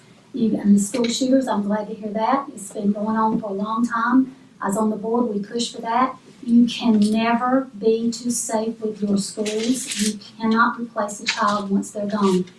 We just saw one of the worst domestic violence things in Shreveport, Louisiana, where a father killed 7 of his children, shot that wife, went down the thing, shot the other baby, 1-year-old, whatever, and shot that wife. All the children died, all 8. He gets in a car because he takes the car from somebody driving down the road, high-speed chase, he gets out, and he's dead. Everybody loses. Domestic violence ain't going nowhere, and I don't know what we can do to stop it. But and I watched one of the city councilmen. She was so mad, she was so broken, she honestly didn't know what to do. And we can have the same thing here right now in this county. The sheriff can tell you, we've had murders here. It don't pick a certain place, it just gets where it can. So we have to look at things like that with some of our nonprofits in this coming up budget, that we gotta do right by them, because they do work that none of us do. And we gotta honor that, because it's always here. And our schools, we're just at a real crossroads out in this county, and we gotta decide what it is we really want for this county. So, thank you. I was going to mention that I went to the Special Olympics, and I noticed Jamie Merkel is not here, our Parks and Rec director. On Saturday, they had basketball. It was really wonderful. That's something that I'm really interested in, is all children, but especially the Special Olympics. And I do try to donate and volunteer when I can, when they're having something going on, and it was really great. The sheriff had a DARE program for homeschoolers, which, before it's been in the schools, and I think that's excellent that these homeschoolers are also getting the DARE program.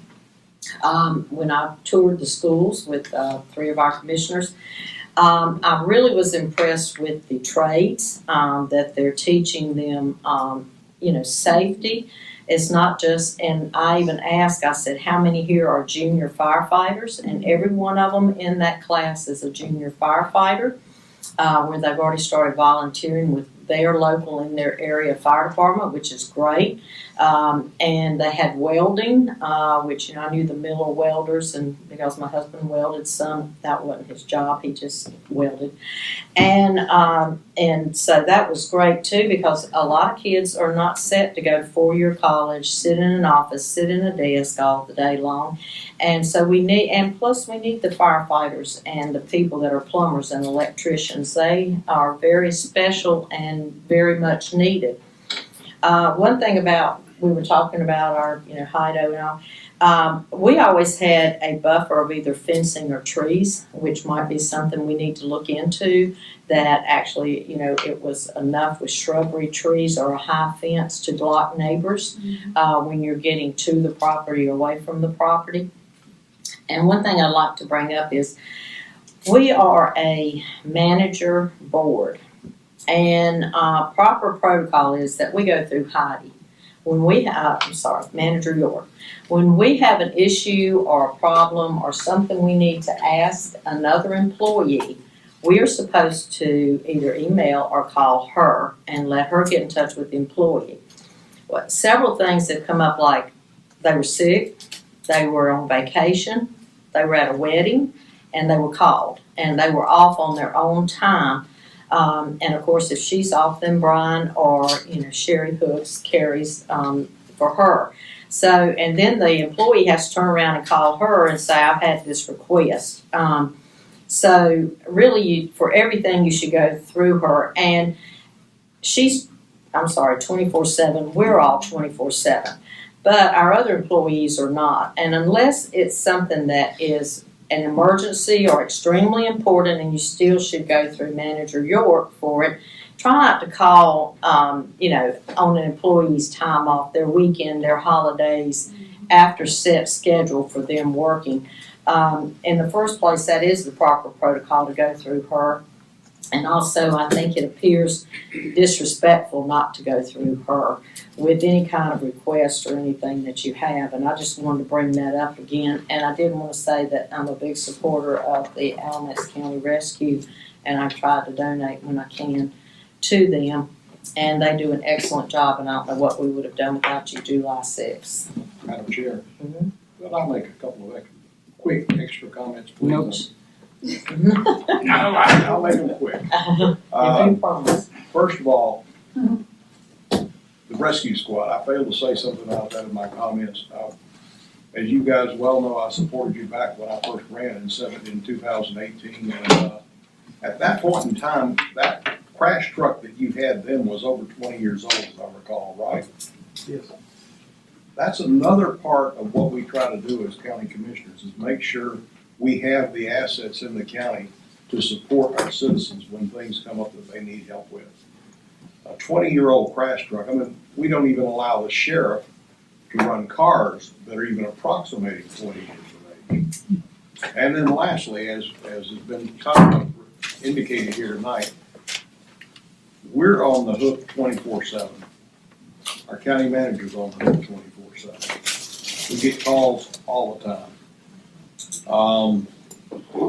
I serve as our delegate to the Board of Trustees for the community college.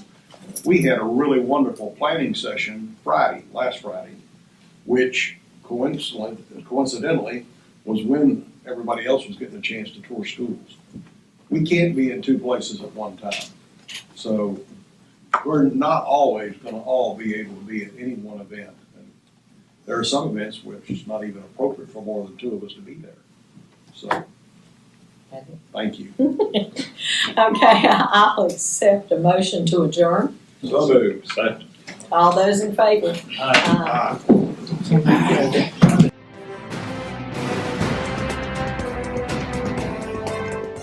Thank you for watching the Alamance County Commissioners Meeting. Commissioner meetings typically occur on the first and third Monday of each month in the Commissioners Meeting Room in the County Office Building at 124 West Elm Street in Graham. The first Monday meeting begins at 9:30 a.m. and the third Monday meeting begins at 6:30 p.m.